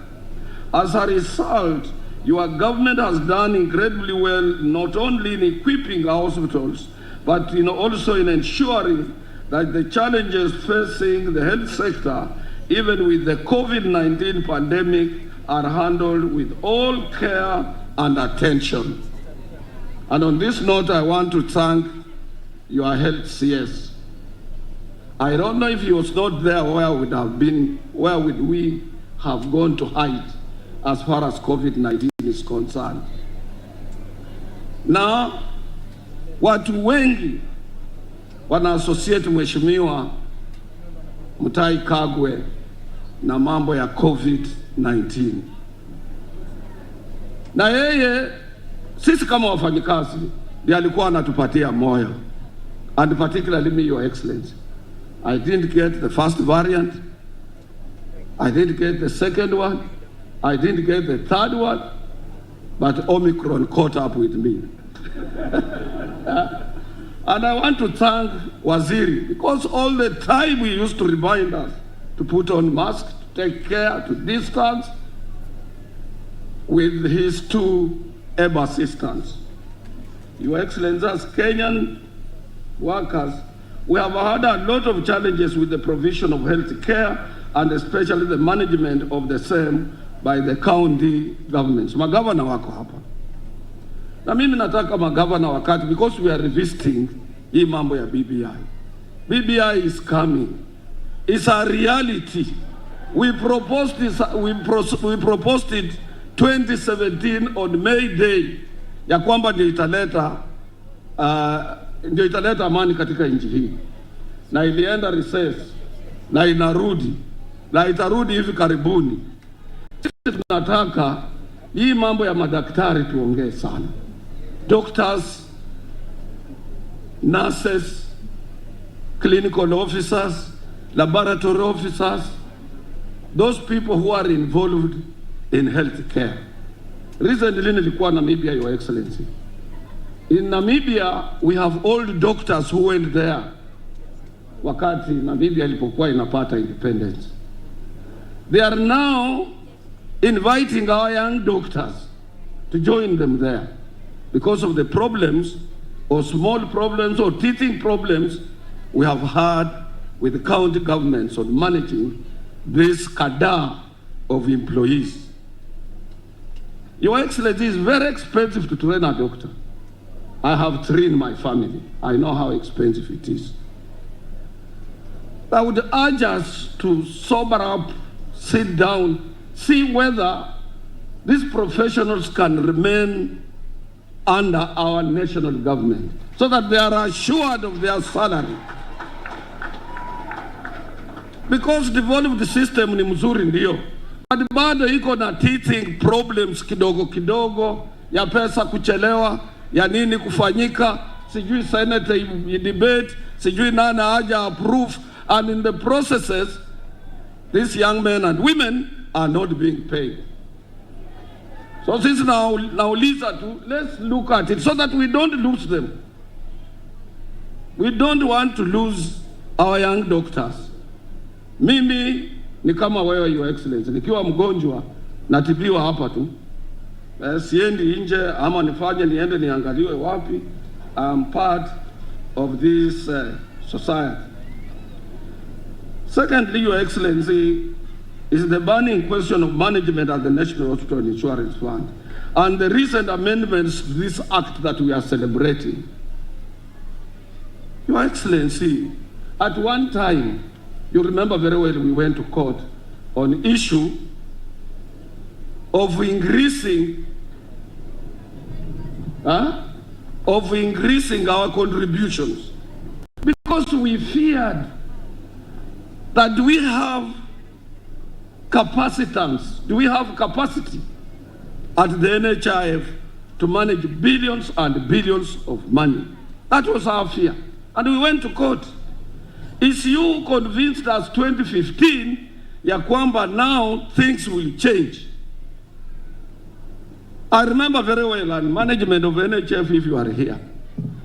Na tauliza Kinoti aje nijaribu kumuonyesha when the government allowed some budget allocation to NHIF of a lot of money, around 6 billion, to address issue of civil servants, more so police. There are people who walked there, Your Excellency, and walked away with the money that was meant to treat and take care of police. And they are known. We know them. I am a workers' representative, and I want to tell you something, how I excel. Wafanyikazi unapoenda katika hoteli na unaanza kuongea mambo ya NHIF ama mambo ya NSSF, wanajua jina la Atuoli litatokea. Wanasonga karibu, wanaleta vikombe ya chai.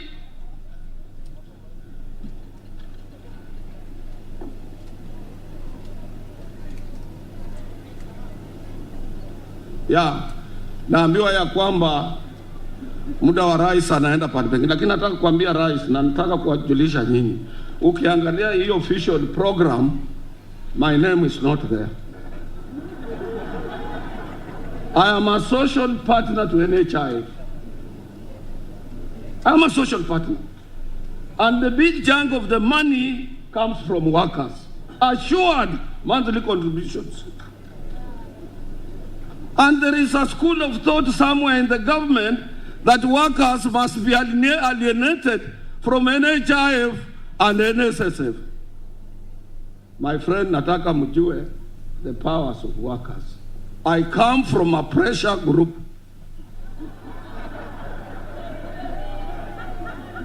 And that is why I always tell you, as a responsible trade union movement, I must tell you who is going to be your president. Yes. Na siogopi. Nyinyi mimi huyu mtu anatembea 2014 nilimwambia hautakuwa president na uwezi kuchaguliwa. Na wengi wenu mlikuwa bado mnaenda kwa ofisi yake usubuhi. I can't do that. Na ni aibu. And I want to tell you gentlemen, huyu kijana ambaye anadanganya nyinyi alisaliwa 1966 December. Mimi 1966 nilikuwa natoka nimemaliza form 4. Na wakati wa watoto wa form 4 tulikuwa wazee. Now after 6 months on 2nd of June 1967 nikaandikwa. When he was 6 months old, if I would have met the mother, I would have been the father. Child.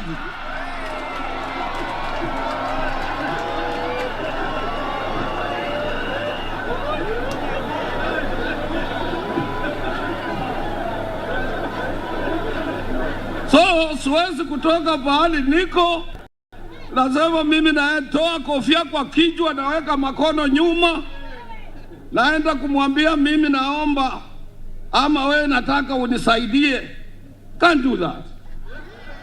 And I'm the only person in the Republic of Kenya. We are 3. Sisi ni watatu. Si nyinyi wenyewe ndio mliuliza nije niongee.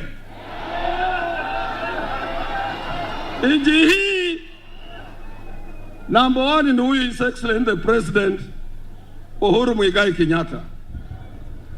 Number 2 ni nani? Number 3 tosha. Wengine wote ni nini? Punda. So mimi nataka kumalizia hapo, but what I want to say and I want to repeat, currently Your Excellency, we nominated our nominee on NSSF board. Somebody in your office has refused to gazette this person. This is unfair to workers. Here, they amended this act. When they amended this act, our social partner, FK, nominates without any other condition. Coming to workers, they are saying, Waziri must nominate for us somebody to sit in that board. Now, we might not have a good minister's Kagwe Mutai. Kama ni waziri fisi, na ana nominate representative wa workers.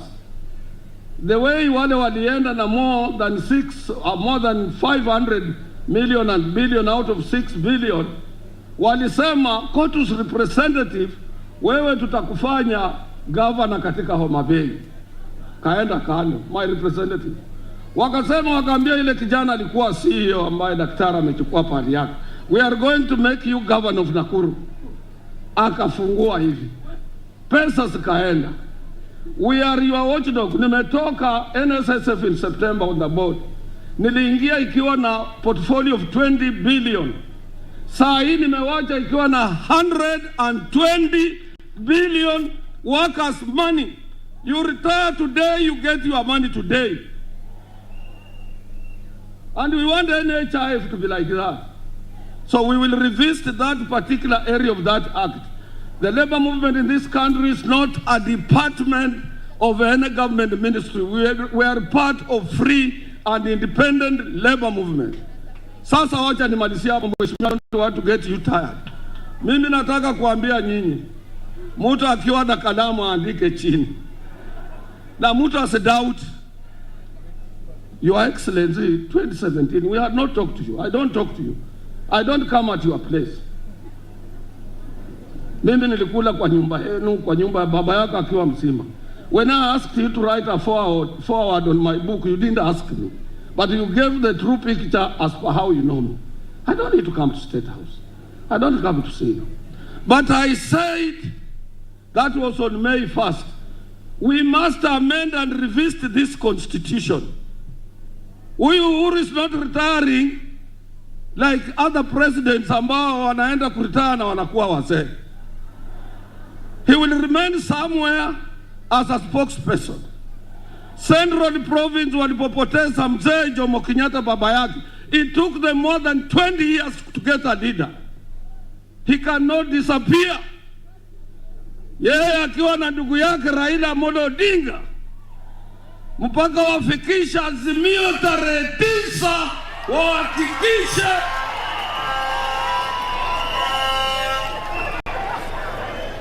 na kuna kitu kinachoitwa Yuda. Kuna kitu kama hiyo. Na mimi nataka kuambia kitu kingine, na want you to watch. Kulingana na mila yetu sisi Wabaduya, uwezi kusimamia matanga ya mama yangu uyafanye yawe state funeral na nirudi nikukane. Watu wa kanisa muombee Musalia Mudavadi. Kama si hivyo atapotea. Uhuru will see him going down, but he will not see Uhuru going down, because he would have gone down na mama yake ndiye ataita yeye huko kwa kaburi. Mwisho. This is now mwisho kabisa. Your Excellency, sisi zote katika Kenya, we know where we are coming from and where we are going. Mtu asikutishe ya kwamba ukitoka nje ati watu watasema ni budget. The dynamics of 2002 are different from the current dynamics. Lead the Central Kenya, Mount Kenya, as you led them during BBI.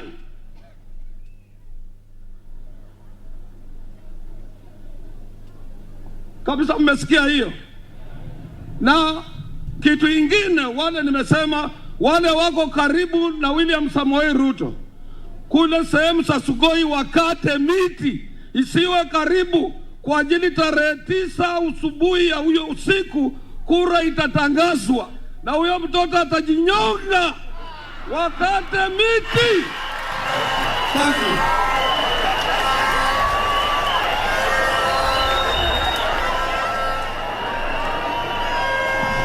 Haya.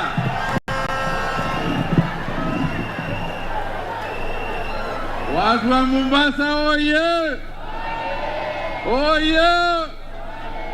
Haya, sasa nafikiri kipindi cha siasa inaenda kuishi kidogo, kwa sababu sisi wengine si wanasiasa lakini ni kama madaktari. Kwa hivyo yangu ni chache, maneno machache tu, kwa sababu bosi yangu yuko hapa na kwa sababu kwa wakati yako hapa mimi siwezi kuzungumza, lakini ningetaka tu kuwataja watu wachache, wasimame tu wafanye hivi muwajue, kwa sababu wako hapa na wengine tunafanya kazi nao na wanatusaidia sana. Ya kwanza iko na speaker wa Senate ako hapa, Bwana Lusaka, mpigieni makofi tafadhali. Iko waziri Sisili Kariuki, waziri wa maji ako hapa, msalimieni tafadhali. Iko ndugu yangu waziri Magoha wa masomo ako hapa pia. Vile iko viongozi wa kutoka bunge. Wajua mkisikia hii mambo ya NHIF na hiyo watu wale nasungumzia, bila bunge hatuwezi kuunda NHIF na hatuwezi kufanya amendment zozote. Kwa hivyo ningetaka tu kuwajulisha pia watu wawili wako hapa wa maana sana, very important people to us. One of them, the first one is Sabina Shege, mheshimiwa, mpigieni makofi tafadhali. Huyo ndio chairman wa kamati ya afya ya bunge.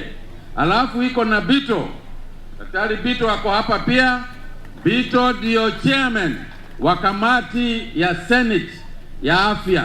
Kwa hivyo hao watu ndio wanatusaidia, hata kama ni mambo ya budget, hata kama ni mambo gani, ndio hawa tuko mkononi wa hao watu.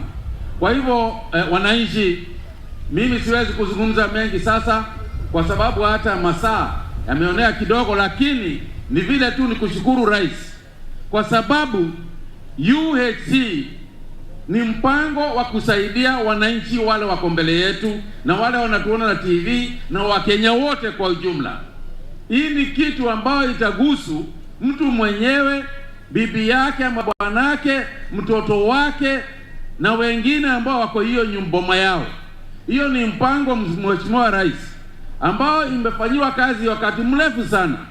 Ilianza na hata Sicily wakati alikuwa huko Wizara ya Afya, Anyang' Nyong'o wakati alikuwa Wizara ya Afya, lakini wewe Mheshimiwa Rais ulipotuongoza kutoka mbele, when you gave us a political will to go ahead with UHC, ndio sasa Mheshimiwa Rais unaona imeanza leo na imeanza hapa Port Reitz na imeanza saa hii, na hao wananchi wajionea historia ikifanyika hapa kikao hiki. Mmefurahia hiyo maneno jameni? Mnaona ni kitu kizuri? Kwa hivyo, Your Excellency, I would like to take this opportunity to invite you usungumzie wananchi na pia you launch the UHC program.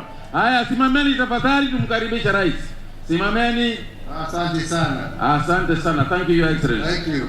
Okay, nashukuru. Thank you. Changamwe hamjambo. Changamwe hamjambo. Hebu tusalimiane tafadhali. Asante sana. Kuwashukuru sana ukaribisho wenu.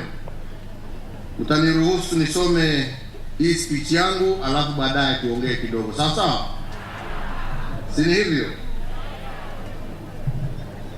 The Speaker of the Senate, Kenneth Lusaka,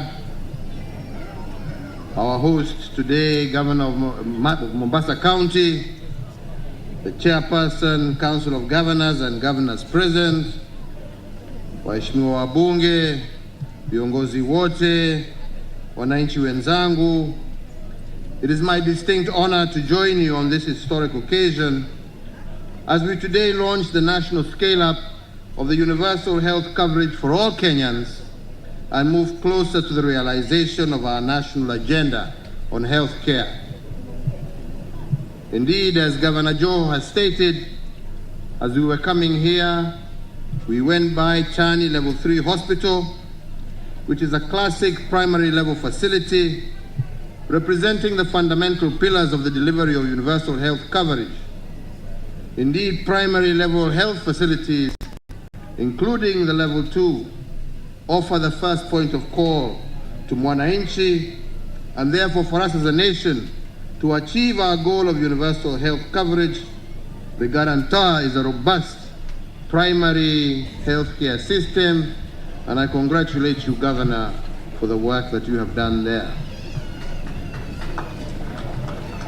Ladies and gentlemen, the COVID-19 pandemic has brought to bear the urgent need for us to upscale our implementation of the universal health coverage pillar of our Big Four agenda. Under this pillar, we seek to eradicate the poverty of dignity and to transition our nation into an era where no Kenyan should be forced to choose between medical bills and other essential needs. Today, we are pleased to report that the journey that commenced at the dawn of our republic of eradicating ignorance, disease, and poverty has received a much-needed momentum. Our journey towards universal health coverage commenced in 2013 with the launch of the free maternity program, Linda Mama, which we have heard testimony about, which today currently benefits over 1 million mothers every year. Thereafter, the piloting of the universal health coverage has since progressed through various phases, with today's phase being to ensure that Kenyans have health insurance coverage through a reformed NHIF. All these steps have been deliberate and have also been collaborative between the two levels of government, that is, the national government and the county government. So this is a journey that we must travel together with partners, including our county governments, development partners, the public, and other key stakeholders, including the religious community. I also want to thank our private sector for their provision of 41% of outpatient services in the country. And so, fellow Kenyans, to bring the nation closer to its destiny, my administration has initiated various programs on health infrastructure.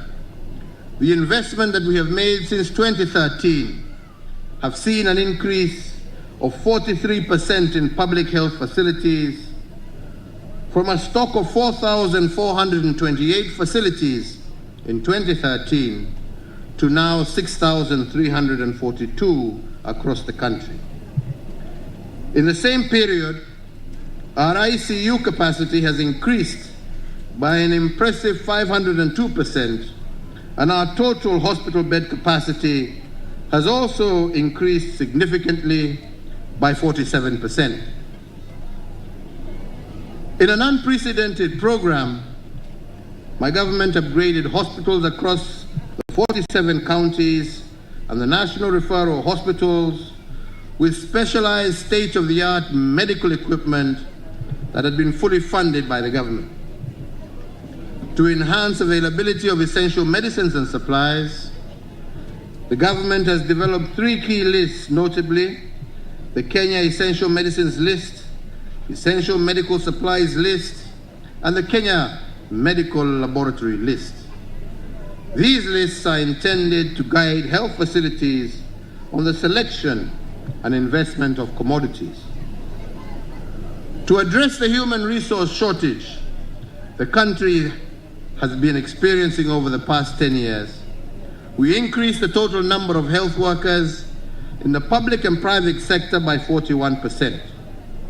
Between 2013 and 2018, in addition, 15,234 healthcare workers were recruited under the Universal Health Coverage Program and COVID Management Program, and in addition, community health coverage has been increased from 10% in 2013 to the current 91%, reflecting enhanced capacity of the community health workforce following the establishment of 8,663 community health units across the country.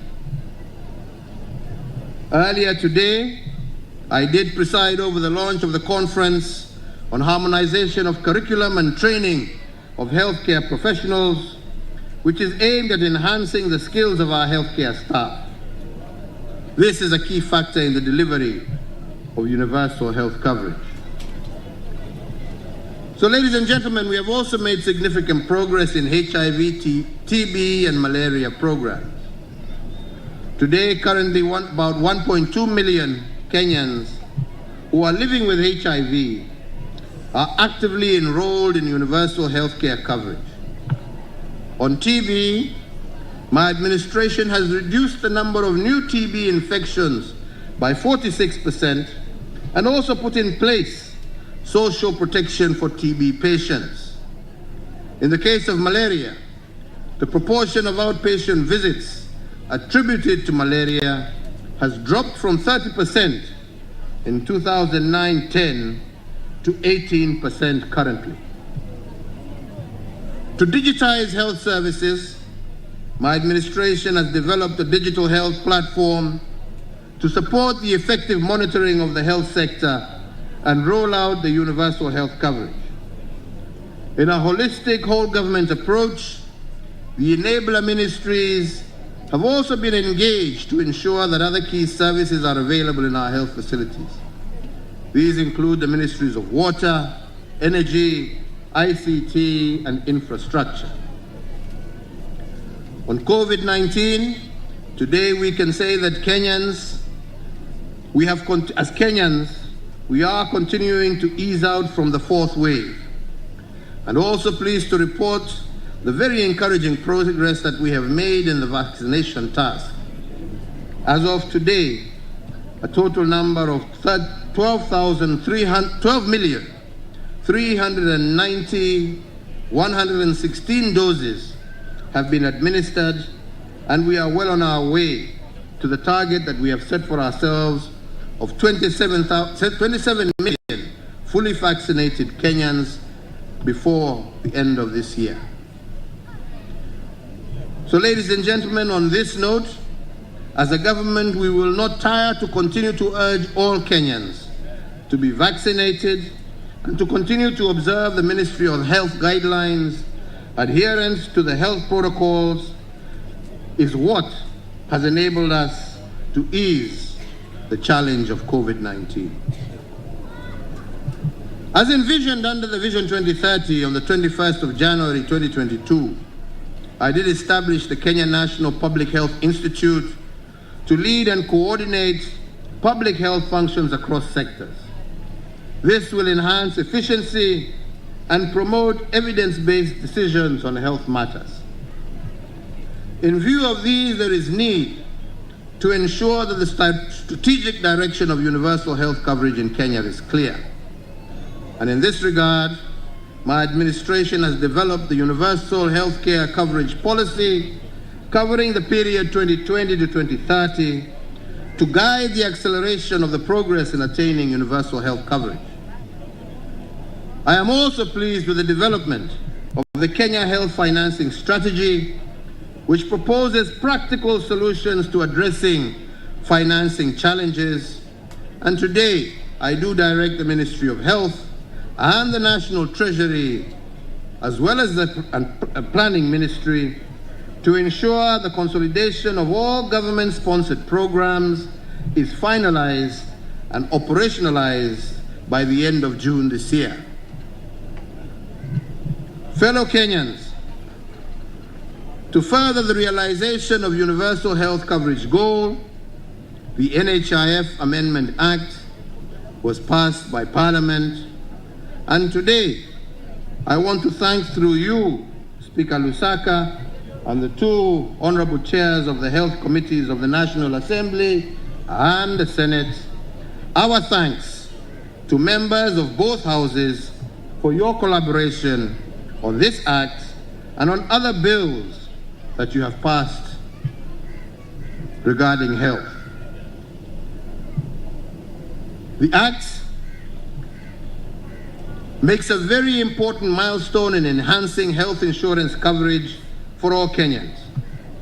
For example, it provides that NHIF establishes a centralized healthcare provider management system to ensure efficient management and payment of claims and data collection.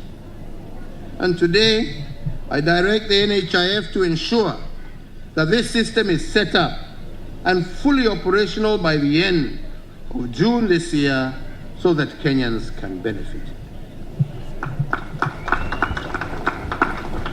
As I have previously directed that all necessary reforms be undertaken to ensure effectiveness of NHIF and to secure these funds, today we also further direct that biometric registration at NHIF be interlinked to the Huduma number database.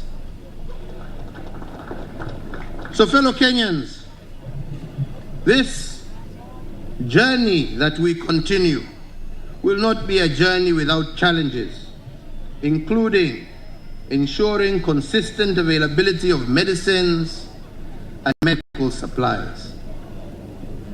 We need to bridge the significant human resource for health gaps and containing also the cost of services, to mention but a few. I particularly urge our counties to urgently ensure that our health facilities do have financial autonomy. The funds collected by the facilities should be reinvested in those facilities for the benefit of all of us. The reforms currently underway at KEMSA and NHIF must be concluded for Kenyans to benefit from all these efforts. Together, we must address these challenges moving forward to ensure affordable and quality health care services for all. I also urge all counties to put in place communication programs to raise the awareness of Kenyans about the transformation that is taking place in our healthcare systems. I want to thank our county governments. I want to thank our development partners, the Ministry of Health, and all the SAGAs under it, and all who have been involved in this noble task that has culminated in today, for their unqualified contribution and the work that they have done to ensure that we are able to stand before you today. Finally, I would not shy to say that my administration has successfully set the unshakable foundation for achieving our goal of 100% health insurance coverage, and as a result, access to affordable and quality health care, so that never again should a Kenyan needlessly suffer or be driven to poverty because of medical bills. It is my prayer that this will be sustained and all the efforts will be for the benefit of all Kenyans. Kwa hivyo wenzangu, mimi sitaki kuongea sana, nimesema yangu. Tumesikiza mengi kutoka wale ambao wameongea, lakini nikipenda tu kusema hii kazi ya kuhakikisha ya kwamba wananchi wetu wameweza kupata huduma za afya kwa bei nafuu ni safari ambaye tumekuwa tukitembea kwa muda mrefu. Na sasa pahali ambapo tumefika, la muhimu zaidi ni kuhimizia wananchi wajiandikishe na NHIF. Mumesikia wale ambao wameongea hapa mbele yetu, na umesikia gharama ile huyo mzee ambaye wamepata hiyo hip surgery, ile gharama ama ile pesa angeulizwa alipe, na hiyo gharama yote imelipwa na NHIF kwa sababu alikuwa na kadi yake. Tuasema kama Wakenya tunataka kumaliza umaskini. Huwezi umalize umaskini kama ugonjwa utaingia nyumbani kwako, huna kadi ya insurance, uende uulizwe maelfu na maelfu ya pesa, na uko na mzee mgonjwa, uko na mtoto mgonjwa, mwishowe kwa sababu utataabika kwa sababu ya ugonjwa ya huyo mtoto, huyo mzee ama huyo mama, uanze kuuza mali yako, uachwe bila kitu kwa sababu ya ugonjwa. Tunataka mambo haya yaishe katika nchi yetu. Kila Mkenya awe ana uwezo wa kwenda hospitali na kutibiwa na kurudi nyuma, kurudi kazini kwake bila kuwa amefilisika na ameishiwa, ameuza vyombo vya jikoni, ameuza vitanda, ameuza kila kitu kwa sababu ya ugonjwa. Wakenya wenzangu, tujiandikishe na NHIF na tujiokoe kiafya, na tujiokoe pia kwa hela ambazo sasa tutakuwa na uwezo wa kutumia kufanya mambo mengine. Si ni hivyo? Kwa hivyo Wakenya, na waomba, ugonjwa hamna mtu anajua utatokea wapi, siku gani, Ajali pia hujui, Mwenyezi Mungu peke yake ndio anajua. Wewe jukumu lako unaweza kusema mimi sina haja na hiyo. Unaona mimi ni kijana, sina shida hiyo pesa. What is the money now you ask every month? Hiyo shilingi 500 ambao wanasema watu walipe kila mwezi, mimi sina haja ya kutumia hiyo pesa. Lakini siku moja utajua maana ya kutumia hiyo pesa. Hiyo shilingi 500 itakuokoa mamilioni ya pesa ambao utakuwa unasumbua kila mtu, tufanye harambe, tufanye nini, niuze shamba, nifanye nini. Tuondoe umaskini kwa kujiandikisha kwa NHIF. Tutakubaliana hiyo? Ya pili, tumefanya investments kubwa sana katika mahospitali yetu. Kesho nikiwa hapa Mombasa, tutaenda kutembelea Coast General Hospital. Na mimi naielewa hiyo hospitali.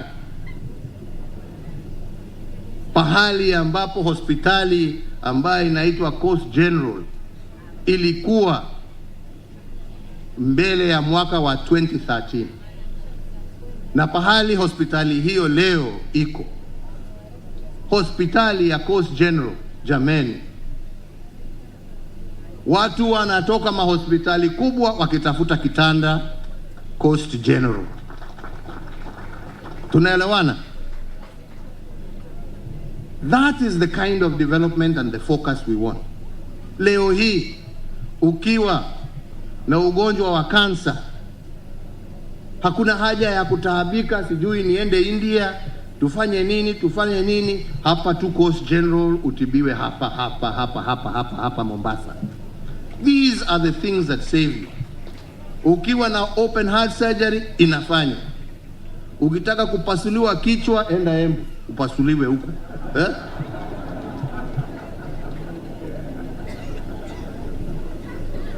Hii ni mambo ambayo inafanyika nchi hii. Ndoto ambao watu walikuwa wanafikiria hii haiwezekani. Leo huo ugonjwa wa kansa, tuko na watu ambao wanatoka nchi za nje kuja kutibiwa hapa kwetu. Na hii yote ni kusema nini? Gharama itashuka. Hata gharama, sitaki niseme sana, hata gharama ya hii mahospitali kubwa, kwa sababu sasa wataanza kushindana na mahospitali bora ya serikali, anza kuona msiende, mimi wacha nishukishe bei yangu. Kwa nini? Kwa sababu wanajua Wakenya sasa watakuwa na alternative ya kwenda kwa hospitali ya serikali.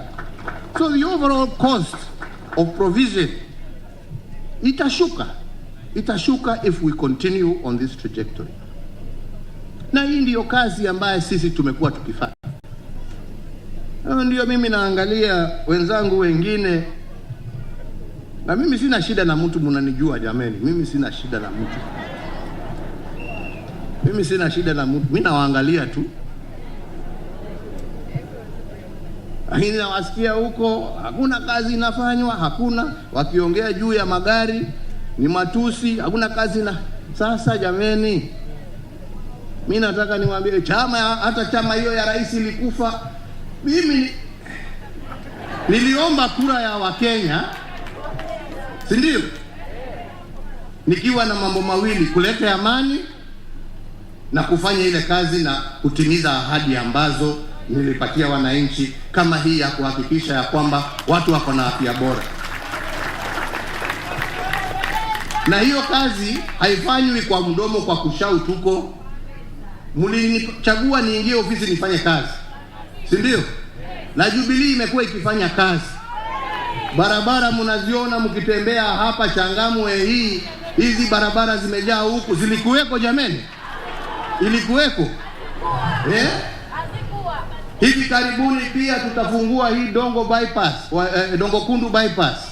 Tukifungua hiyo Dongo Kundu bypass, tuko na mradi tunataka kujenga na wenzetu wa Japan na wengine, mradi wa kuset up a special economic zone hapo, ndio wananchi wapate kazi na vijana wetu waweze kupata ajira.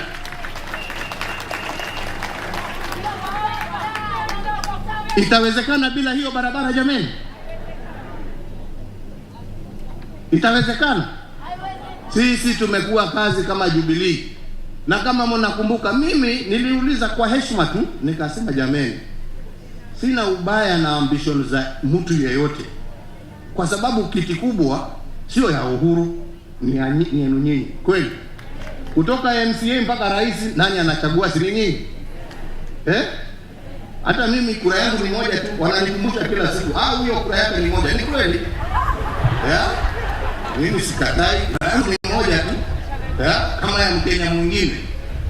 Lakini chama chetu cha Jubilee kimekuwa kazini, na mimi sitachoka kuzunguka kuonesha Wakenya kazi ambayo tumefanya, na mimi sitachoka kuambia Wakenya, chagueni hii chama yetu, mnaona hii chama yetu inafanya kazi, na tunataka kuungana na wengine kama wakina Joho na wale wengine ambao wanataka kazi, na ndio shughuli ziendelee. Ama inaendaje jameni?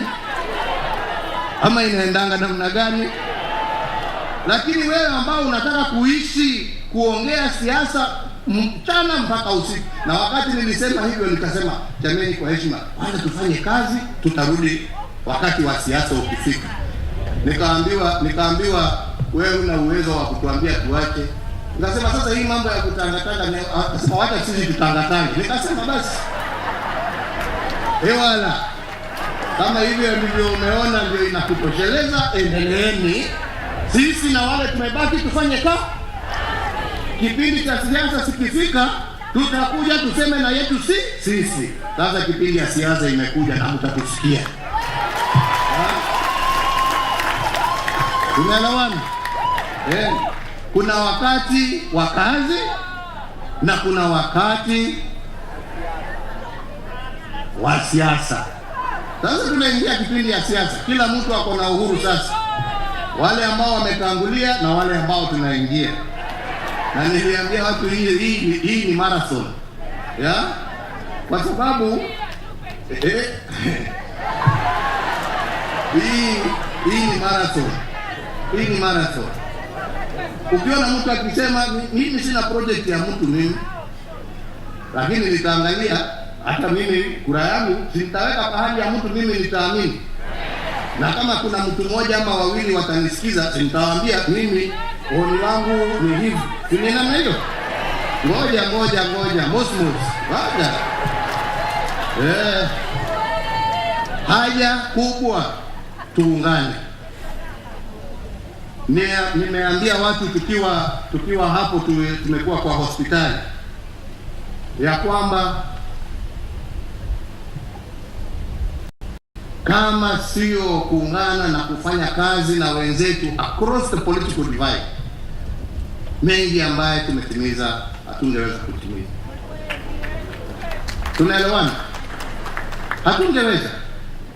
Kwa sababu nchi ambaye kazi yake ni siasa 24/7, masaa ya kazi na maendeleo yako wapi?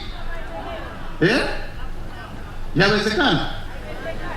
Ukienda kama hii bill ambaye sasa imekuwa sheria na unaipinga ukifikiria wacha nipinge nitaumiza Uhuru, sasa utamuumiza kwa njia gani? Sini wananchi wanaumia. Sini wananchi wanaumia jamani. So that is not leadership. Ati ndio upate nafasi na ndio umesikia. Mimi nawaangalia tu, sasa ongeeni tu. Semeni wote ile mko nayo muitoe kwa roho yenu, mseme. Mimi siwajibu kwa sababu sina haja. Utamjibu saa ngapi na ufanye kazi saa gani? Sini namna hiyo. Mwataka tujibiane ama mwataka tufanye kazi? Ndio hivyo. Sini namna hiyo. Na tutaitekeleza. Na nyinyi waulize, na nyinyi pia mshikilie amani, mshikilie umoja. Tushirikiane, tubadilishe nchi hii yetu ya Kenya. Iwe vile Mishi ametuambia, mtu anajiuliza naenda Dubai kufanya nini na Dubai iko hapa Nairobi. Ama ni namna gani? Si hivyo? Mtu aseme naenda sijui kutembea mabichi ya wapi, barabara iko hapa, niingie Mombasa. nikae starehe na bibi, nipumzike na watoto, nirudi kazini. To show you how Kenya has changed. Hii COVID imetufundisha na imetufungua macho, kwa sababu ya ile kazi tumefanya kwa FGR na ile kazi ambayo tumefanya ya mabarabara. Ni wananchi wengi ambao wameweza kushikilia kazi zao, kwa sababu hata kama wazungu wale ambao tulikuwa tumezoea ati hawa ndio watalii wetu,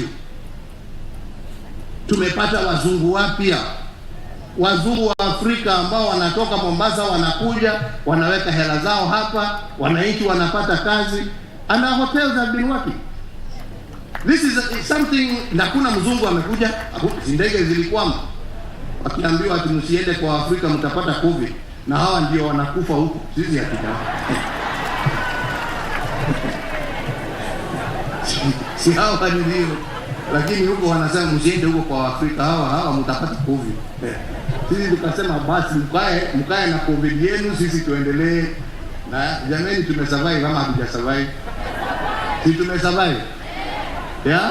Na tunataka sasa tuanze hiyo mwenendo wa kujitoa sasa, turudi biashara, turudi makazi ile ambayo tulikuwa tunafanya, uchumi uanze kukua tena, and we are becoming more and more self reliant than ever before.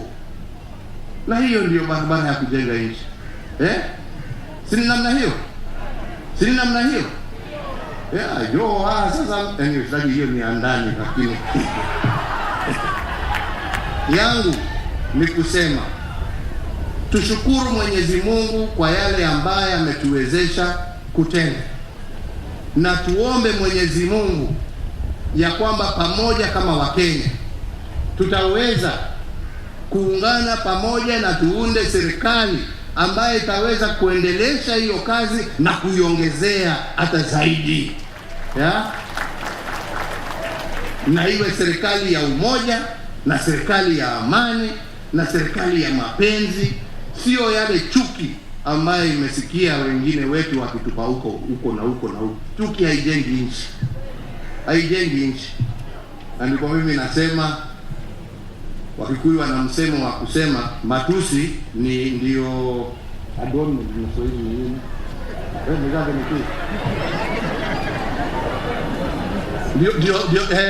Matusi ndio ushanga wa viongozi.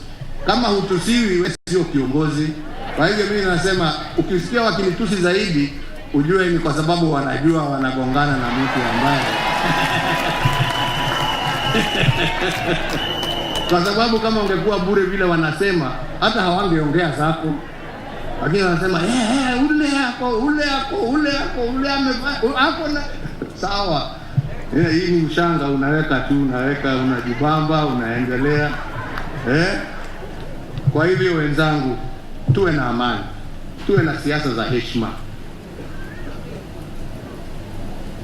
na Kenya itasonga mbele na tutakuwa na amani. Si ni hivyo?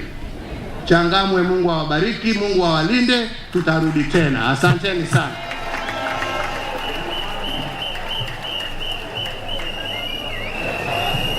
Asante sana Mheshimiwa Rais. Sasa atazindua rasmi. Kwa hivyo tuelekeze macho yetu sasa kwenye runinga. At the count of 3, 2, 1.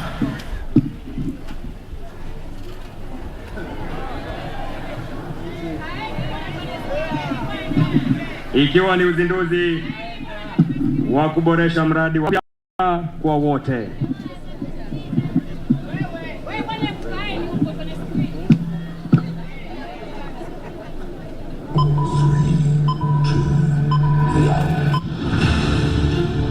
Walioko mbele ya runinga, tafadhali tuende kando, tunamzuia Mheshimiwa Rais, tafadhali.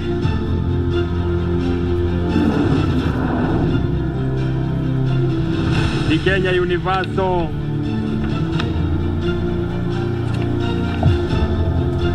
high quality people centered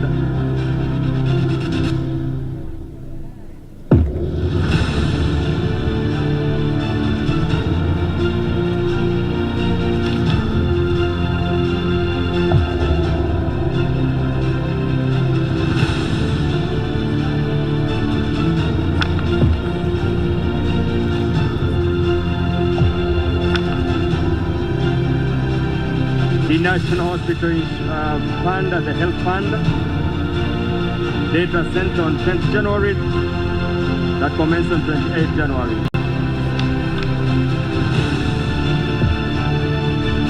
The amended act. Let us put our hands together and appreciate His Excellency, the President, for the good job. Fanfare.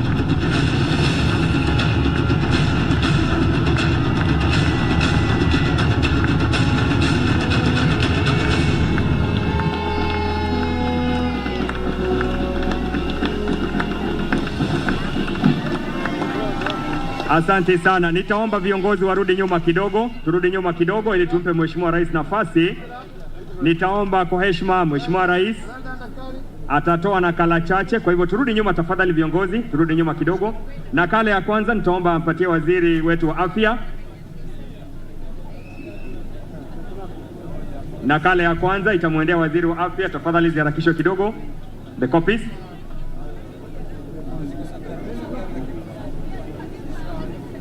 Mheshimiwa kidogo tu Mheshimiwa Rais amalizie. Mheshimiwa kidogo nyuma kidogo Mheshimiwa. Nakala ya kwanza kwake Mheshimiwa Waziri Mutahi Kagwe, asante, tenda kazi sasa. Nakala ya pili tamwendea mwenyekiti Mheshimiwa Nguyai. Asante sana mwenyekiti kwa kazi kuntu unayofanya.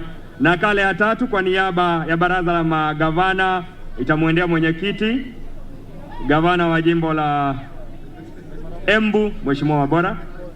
Ya mwisho itamwendea mwakilishi wa Interfaith Askofu Mkuu Martin Kivuva. On behalf of the Interfaith, Askofu Mkuu.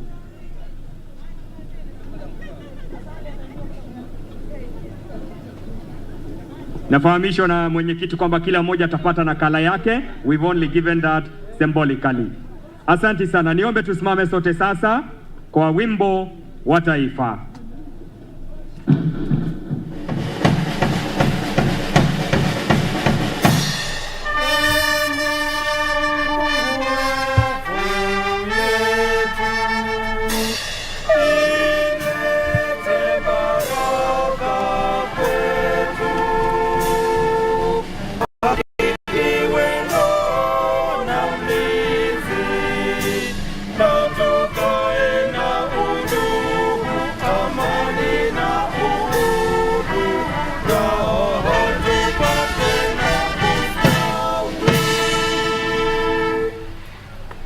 Asante sana Mheshimiwa Rais. Tuomba sote kuwa watulivu tunapompa nafasi anapoondoka Mheshimiwa Rais, tafadhali. Tuwe watulivu tafadhali.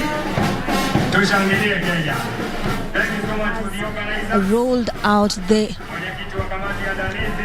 Right, President Uhuru Kenyatta has just rolled out the universal health coverage across the 47 counties in the country, and he has issued several directives. So first is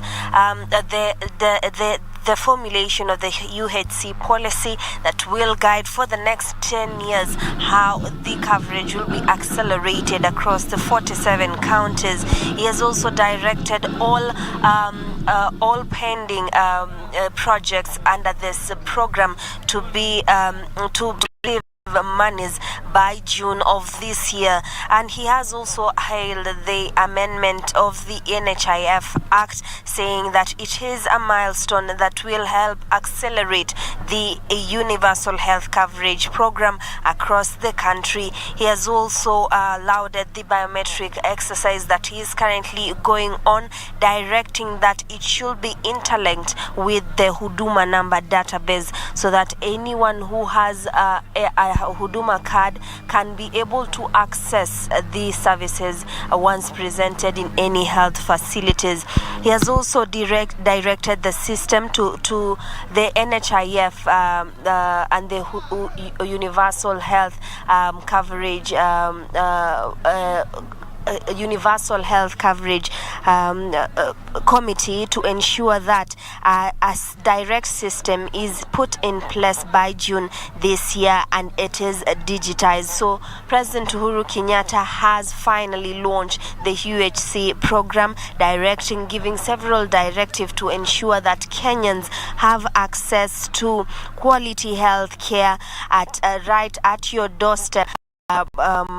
Without any financial constraints. That is the conclusion of our live coverage right here at the Portrees grounds in Mombasa County from our able stewardship of our producer Timothy Andera. We hand it back to you in studio. My name is Juni Karisa, and of course we will be giving you more details in our bulletins at the top of the hour. We hand it back to you in studio.